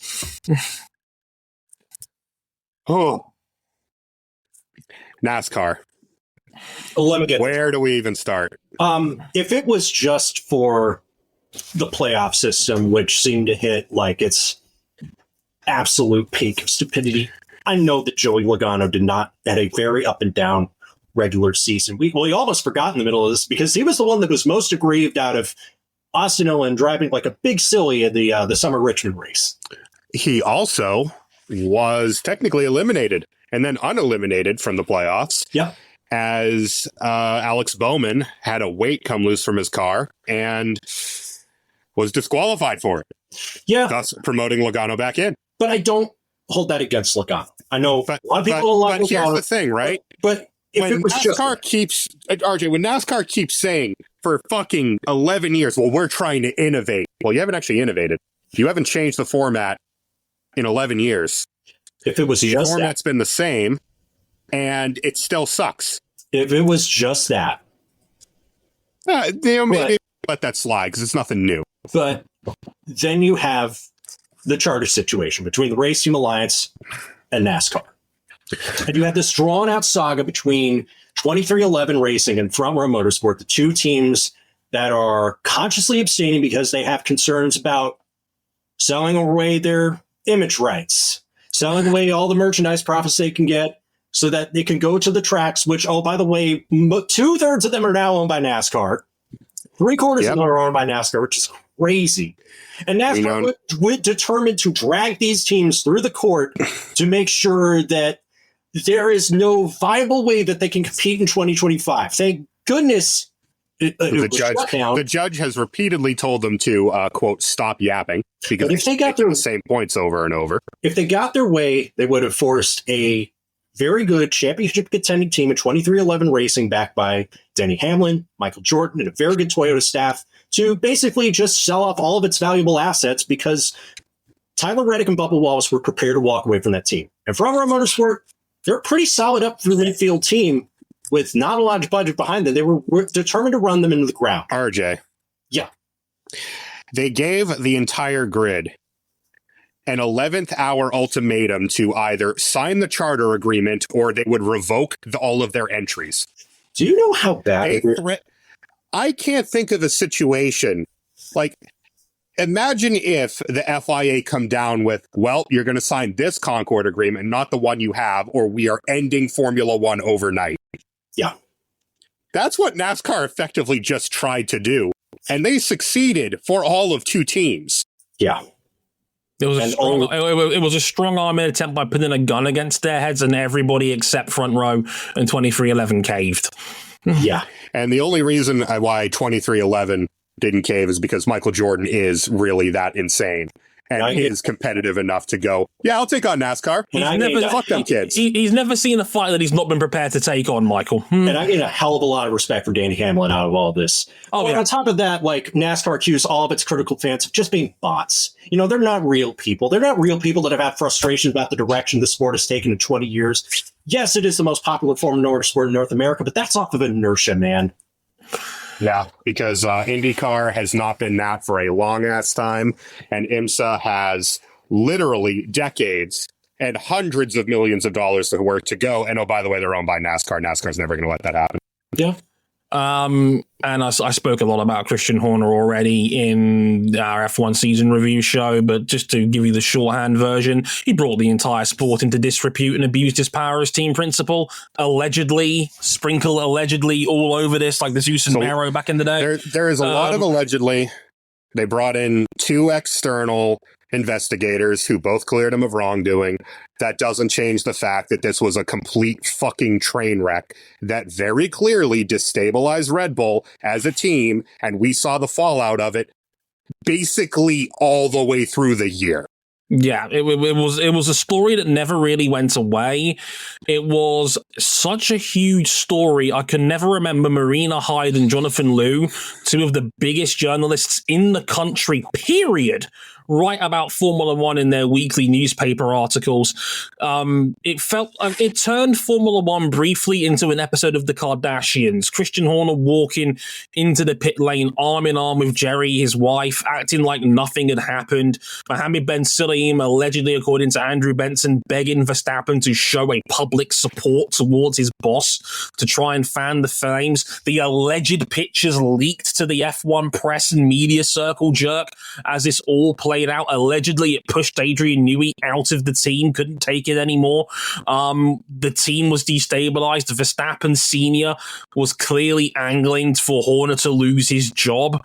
There was clear dissension in the ranks, and it was... I don't know what... It's the chicken or the egg problem with everything with Red Bull, because it ends up feeding into the greater power struggle within that team between the Austrian side of the team and the Tide-owned backers of the team that threatened to split the team in 2. Yeah, and very much so. The Thai ownership of the team refused to back down from backing Horner. Brought in external investigations. For whatever it's worth, Horner was cleared. That didn't stop people talking about it. That didn't stop Marco from driving drama into the team. Helmut Marko, the ever-present, why the fuck are you still here, old man? Mm-hmm. Because he's desperately loyal to Max, and Max walks if he's not there, so they have to keep him around now. Sure. And Verstappen Sr. just shit-stirring constantly as if he can talk. Mm-hmm. We got a motley crew here, and let me take the stage for motorsport stewarding. Folks, motorsport stewarding as an entertainment device, I'm not sure how I feel about it. It is not great when we started the year. Now, our race of the year was the Daytona 24 hours, but it actually wasn't, because it was actually the 23 hours and 58 minutes of Daytona, because the flag man had incorrectly heard a call that this was the last lap. When they tried to dissuade him from this, he didn't have his headset on. Thank God the 7 Porsche got a break through traffic, and it kind of ended the race on that lap anyway. Yeah. Or this would have been a massive overriding story on the year. And at least now, you can look back on it, and it was funny. There were a lot of other funny. The rest was really not. Yeah. As follows. Every bit of IndyCar stewarding all year, everything wheel to wheel.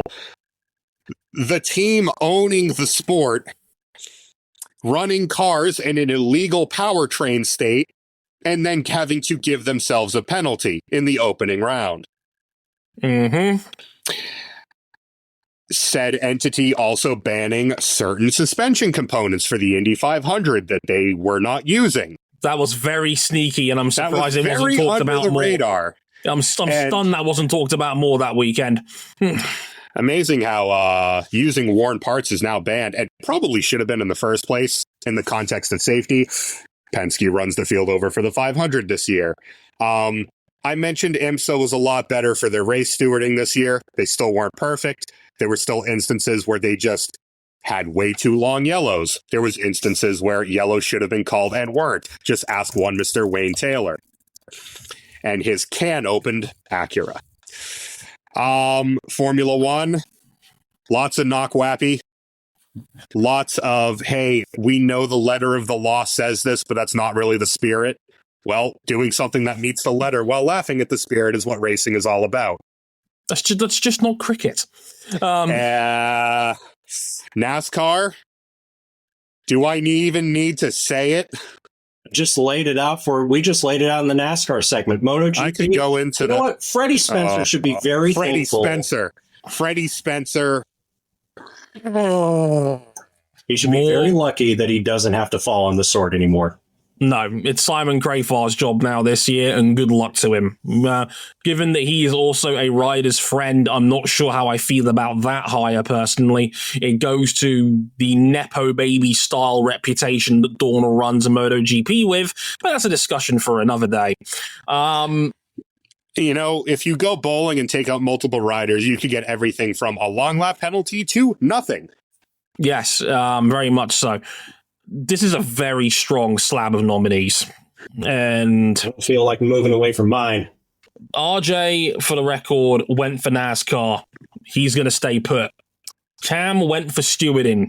I'm going to assume he's also going to stay put. Is he prepared to shift? I'm looking in your direction, Cam. Because I'll let the record know I went for Christian Horner, and I'm not budging. Give it to all three of them. Yes, chop. Each of them can have a ball, and one can have the shaft. You know what? There you go. That's a hell of a sentence. You know, there you go. I think that is the solution. I think we have to divide it three ways.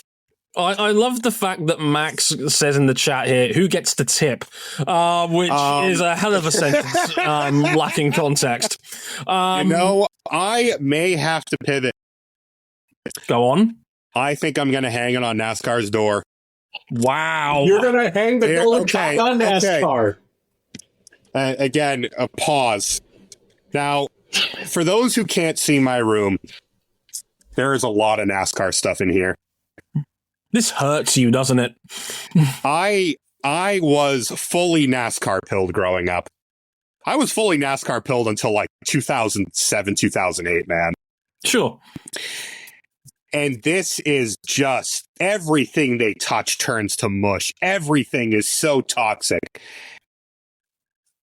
When the governing body puts the sport into disrepute and then puts a gun to the entire sport's head and says, comply or else. Yeah. I really can't get away from it. And you know what? You can lump motorsport stewarding in with them because they were the fucking poster child of it. Because they don't know what a restart zone is. They don't know what speeding on pit road is because, well, you get a little bit of leeway until you get too much leeway and then there's none. We will let certain things slide until we can find it and then get the fuck out of here. Fuck out of here. It's NASCAR for me. I split it 3 ways. I want to split it 3 ways. That's ultimately Dre's decision. If we're not splitting it between each testicle and a shaft, I'm going NASCAR. You know what? For the first time in M101 history, I'm going to go with the people. It's going to be a 3-way tie between, you know what? Give it to everybody. They're all equally deserving. Give it to Motorsport. Motorsport has won the Motorsport Golden Cock Award.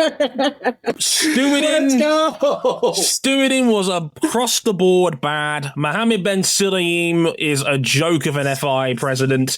NASCAR was horrible, and Christian Horner was just an unspeakably horrible act this year that we can't even legally talk about on this show.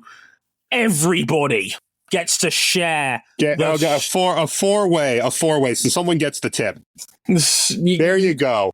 A four-way divvying up. For reasons I cannot legally disclose, Christian Horner gets the tip. They all win the Golden Cock this year. All of you. Every last one of you. The worst of motorsport this year. Right. All right. Let's gather back together, because now it's time not to a start cop out. It's not a cop out if we're all equal opportunity haters. It's time for Jason DePasquale Memorial Award for the best rider of the year in all of professional motorcycle racing, not just on the road, but on the dirt as well. It can be on the yes. The nominees for the Jason DePasquale Award for the Rider of the Year. Jet Lawrence, again, making the final list on this one. Jorge Martin, the 2024 MotoGP World Champion. Toprak Razgatlioglu, the 2024 World Superbike Champion. And David Alonso, the Moto3 World Champion and record breaker himself.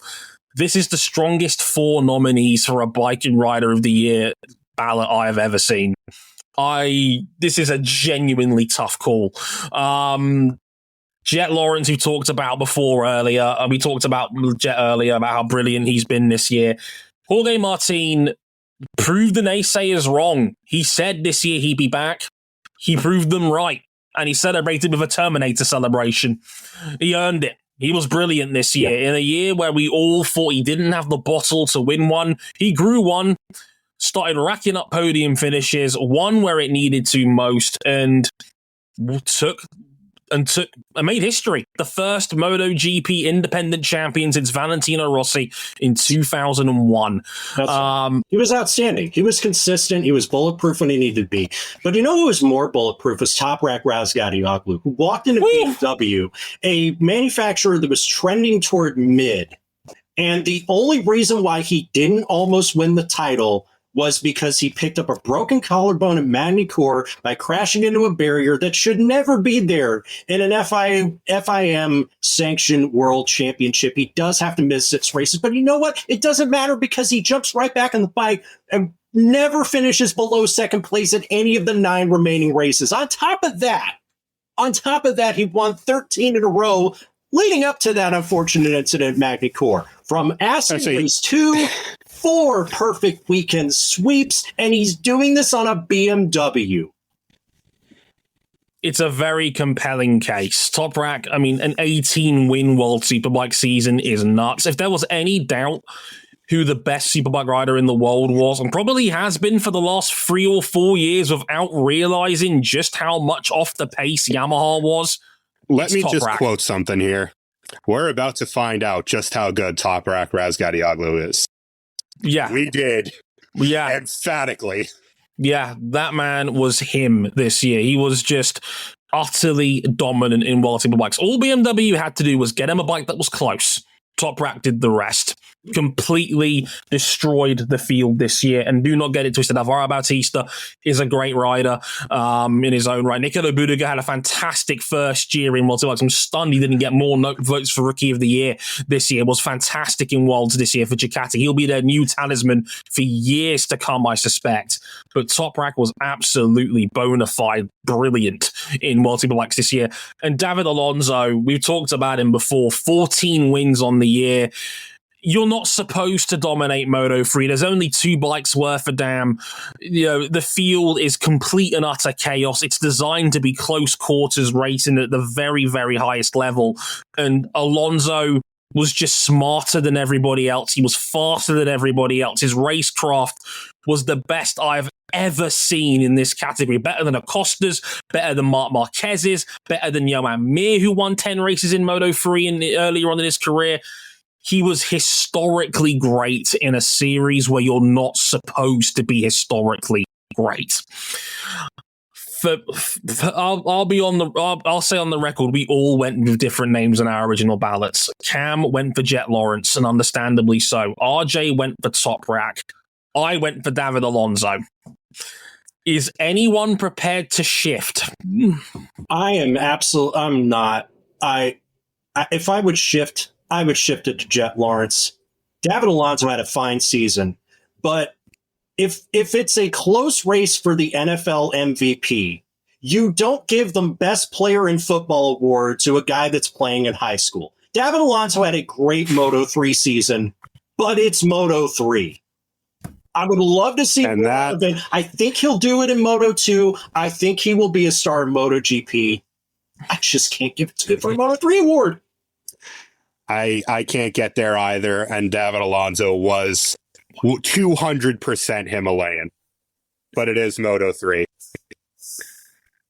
Jet Lawrence strolled into the pinnacle of Supercross against a strong-ass field of multiple-time champions. His average finish was 3.35. 1, 2, 3, 4, 5, 6, 7, 8 race wins out of 17 on the year, and basically made the championship a formality in his rookie season. Boots to asses. And was pretty much doing the same in motocross until he tore the UCL in his thumb, where his worst, he was 4 of 5 before he tore that. So, I'll let you in a little secret, guys. The people said David Alonso. He had more nominees than anybody else at 14. Toprak had 10, Martin had 7, Lawrence had 4. Need more people to watch Supercross. RJ's argument was a very compelling one. I completely understand where he's coming from. I did think about this as well, but David Alonso was so great. I could not. I think the pound for pound, the most impressed I was with a rider this year was David Alonso. But I've been overruled on this one, so the Motorsport 101 Rider of the Year for 2024, go watch more Supercross. It's Jet Lawrence. Oh my God! Oh. Yes! Dog, yes! We disrespect Super Motocross for so long. More Supercross. It didn't start so well for this first round of hit for him in Anaheim. I expect he'll get better. People of the podcast, I tried. I really did. First time a win goes to the least nominated candidate of the 4 for a major honor on the award show, which says a lot about how great Jet Lawrence was. Again, this was a really tough. I mean, Jorge Martin didn't even get a look in, and he was absolutely astonishing in how he won the MotoGP World Championship. Raskadioglu rewrote the book in World Superbike. Yeah, BMW's first ever biking world championship of any kind in their 110-year history of developing bikes. A monumental achievement, and he didn't win. Jorge Martin had a 500-point MotoGP season and didn't win. David Alonso has broke the all-time record for most wins in a Grand Prix season and didn't win. That is just... won 10 races and didn't win. He wasn't even here. Marc Marquez was the only force against the GP24 horde, and he wasn't here. Jet Lawrence, watch more of him. I beg all of you. He's that good. Super Motocross every Saturday during the winter months. Now we get into the driver of the year, and there's clearly 2 brackets here. There are the honorable mentions and then your top 2. Yes, the big ones, because we're also going to obviously combine these 2 for our Motorsport 101 Athlete of the Year award winner, depending on who we think is the ultimate super platinum champion of them all, between the Rider of the Year and the Driver of the Year. I suspect I know where this is going, but I'll run nominees down anyway. Sho Tsuboi, for becoming, I think, just the 7th person ever to do the Super Formula GT500 double. 6th. It's the 7th time this happened, but remember, Naoki Yamamoto, now retired from Super Formula, did it twice. which means for the second time, the double champion of Japan makes the short list. And I didn't even have to strategically vote for him this time. Didn't have to. Shout out to Sasha and Hassan for listening in, who put him in there anyway. Charles Leclerc for third in the Formula One World Championship this year. Arguably pound for pound second best guy in Formula One this year. He was on my list. I think he was for a lot of people, my employers as well. Had Charles at number one. But let's be honest, this is a 2-horse race. And yes, it's the exact 2 horses from last year. Alex Palou, the three-time IndyCar Series champion, and with a record-breaking 22 nominations, Max Verstappen, the now 4-time Formula One world champion. Now, I'll let you in on a little secret. All 3 of us put the same name on our ballot this year for driver of the year. We'll leave that for just a moment. We'll tell you who in a second, but we mentioned Sho Tsuboi was fantastic this year. He was just look, there is a lot of great drivers in Super Formula. Yeah. A lot of exceptional drivers in GT 500.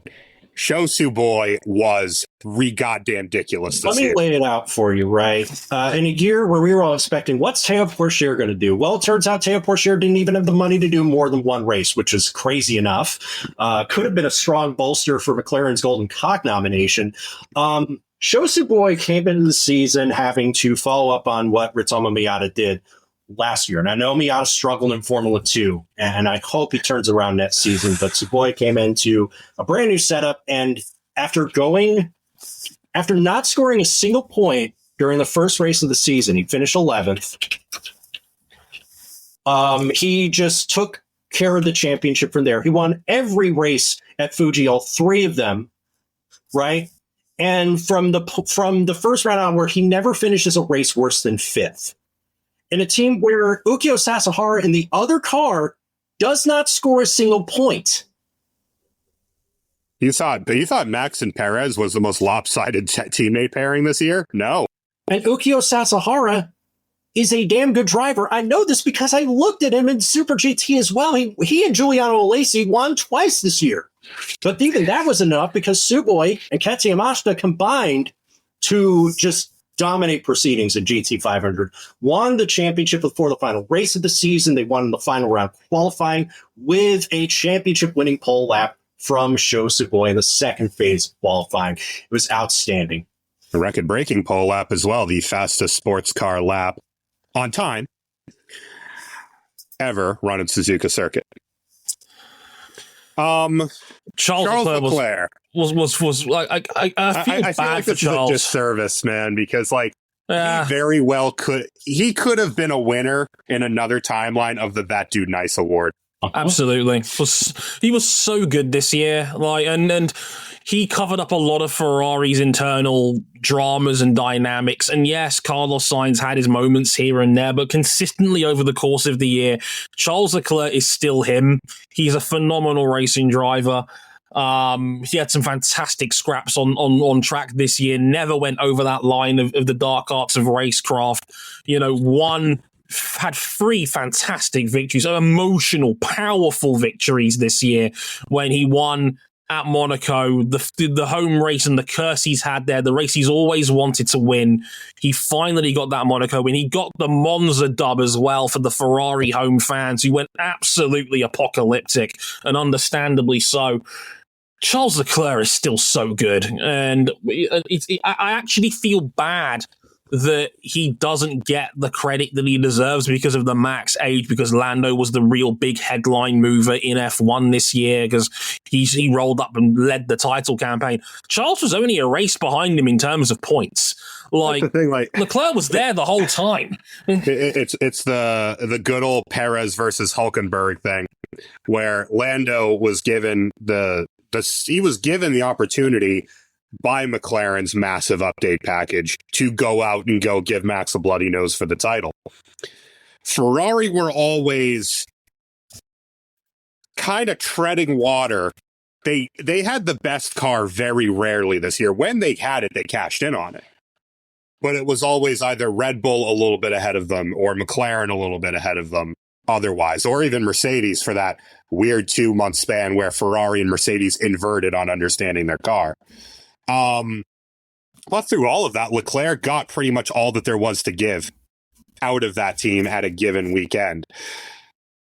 It just isn't enough in the face of the other guys. Yeah, so it's Alex Palou versus Max Verstappen again. Let's lay out the case before we decide who we went with. Dre really wanted to go with Alex Palou last year because he clinched the title early in a championship that is built around competitive parity. It's a spec Formula championship, and he broke it. I'm still mad at the pair of you for that one, by the way. What else are we going to do in the face of the greatest statistical Formula One season ever put to paper? One of the greatest IndyCar seasons ever put together in a series that was a bit more competitively balanced. How about that? I mean, look. Skill issue, Sleepy Dre. Yeah, look, for me, the argument is, if you're going to come up with one, is that Alex Palou was once again a cut above the field when it mattered most in a series where this was a lot closer this year. Andretti was a lot closer. Chip Ganassi did not have the best team in IndyCar this year, not by a long shot. Penske, this was really Penske's season.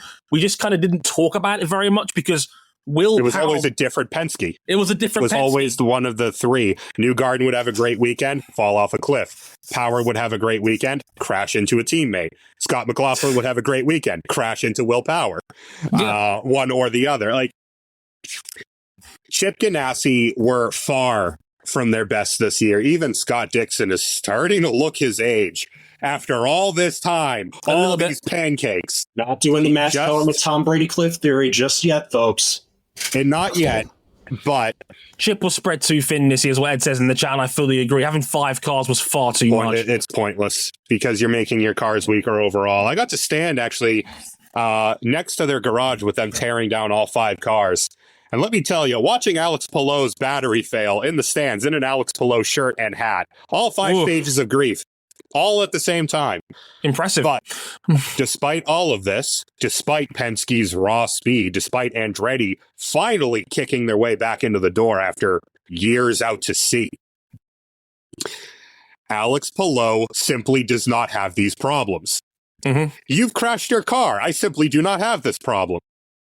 Yeah, in a year where everybody tripped over themselves to some degree on or off the track, Palou was the one who made the least amount of mistakes, had the consistency to win the championship where it mattered most, and he left the rest of Team Penske scrambling, and none of them could put together a run strong enough to beat him over the course of the 17-race season. And look at Portland, right?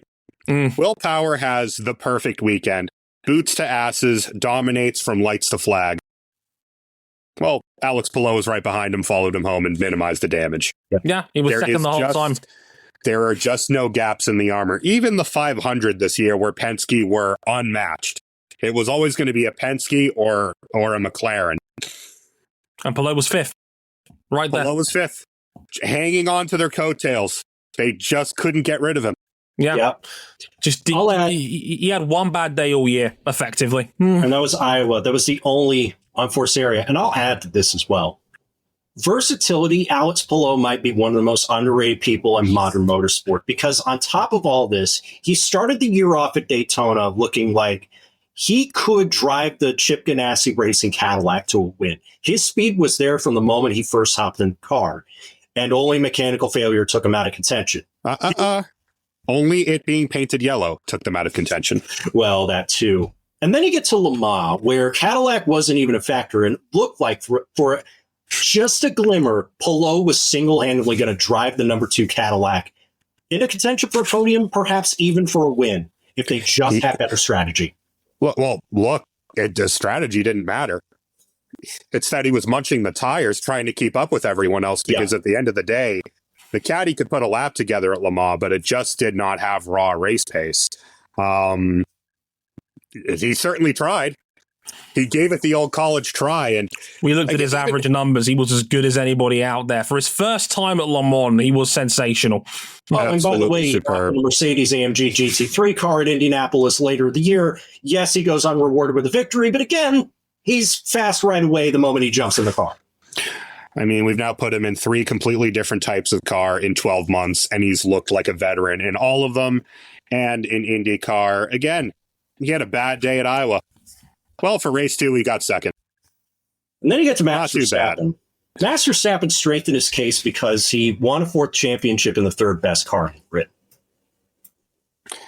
That's all you really need to say, honestly. Next week on Motorsport 101. Yeah, the first person to do that.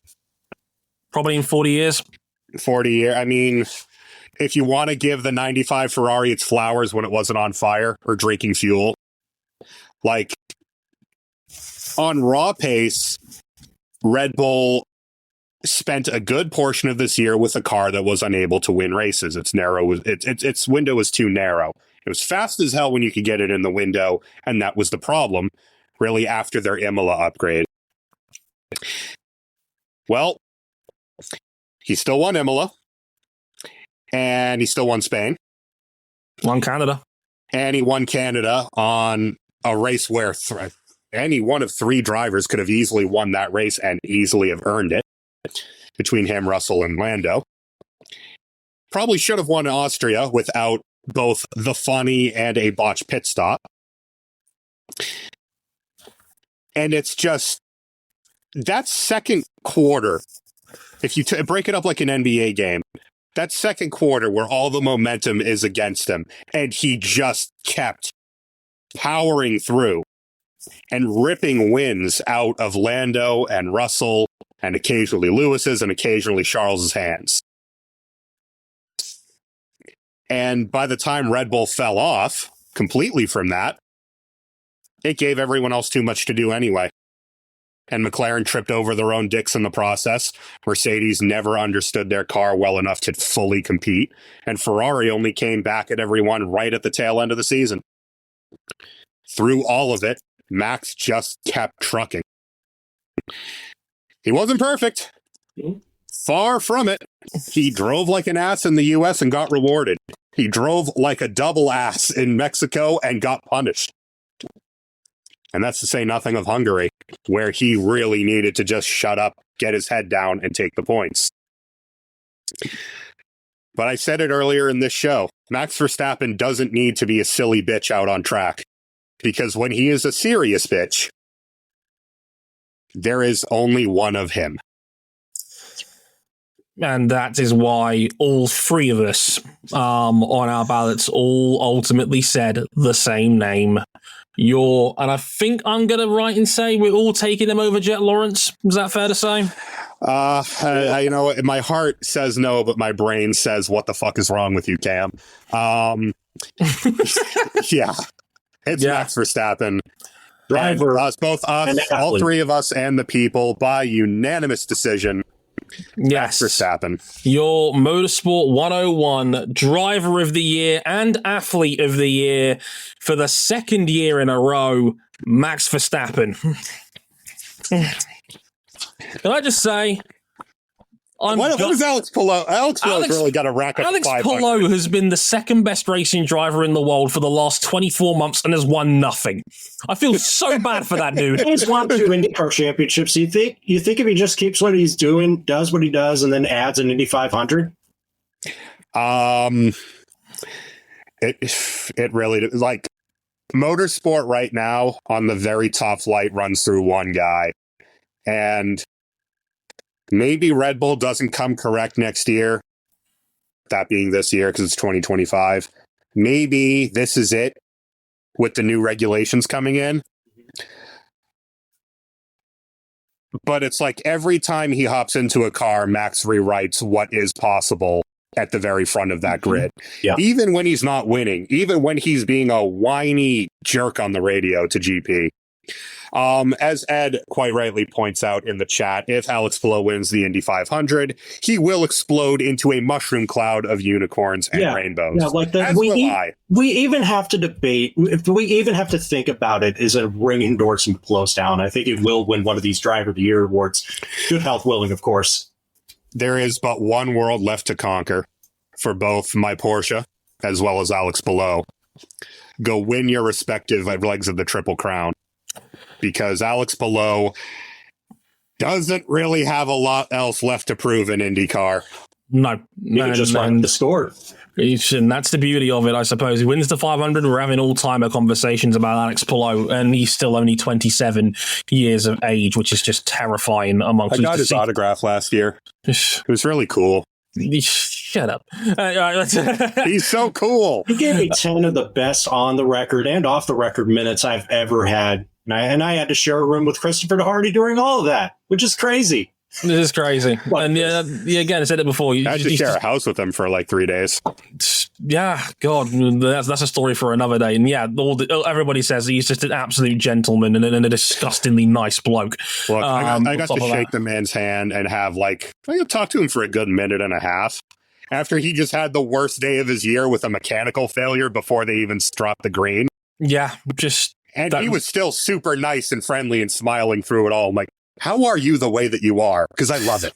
Yeah, and he hasn't won anything for it again for the second year running. That's the toughness of the M101 Awards, everybody. Before we get out of here, I just want to say a huge thank you to Jason, who once again put a record number of ballots together, as mentioned. Thank you so much to Jason, who for nearly a decade now has been doing this and helping organize behind the scenes and getting it all out there. Much appreciated to him. Thank you to everybody who took the time out to vote. Much appreciated. Thank you all so much for that as well. We'll be out for a week and then we'll be back again on the M101 podcast because, as RJ alluded to earlier, we'll be previewing the IMSA 24 Hours of Daytona in full. Just what you guys wanted. We're doing it again, brother. So that'll be a full preview and review of the Rolex 24 in January. Look forward to that as well. But we'll be back for that in a week and a half or so's time, depending on when this goes out, roughly, something like that. Until then, a huge thanks to everyone involved. A huge thanks, as always, to Cameron Buckley and RJ O'Connell for their wonderful contributions. Until next year, I've been Dre Harrison, and that has been the 9th Motorsport 101 Awards. Thank you for listening. You've been a wonderful audience. Good night. Later, y'all.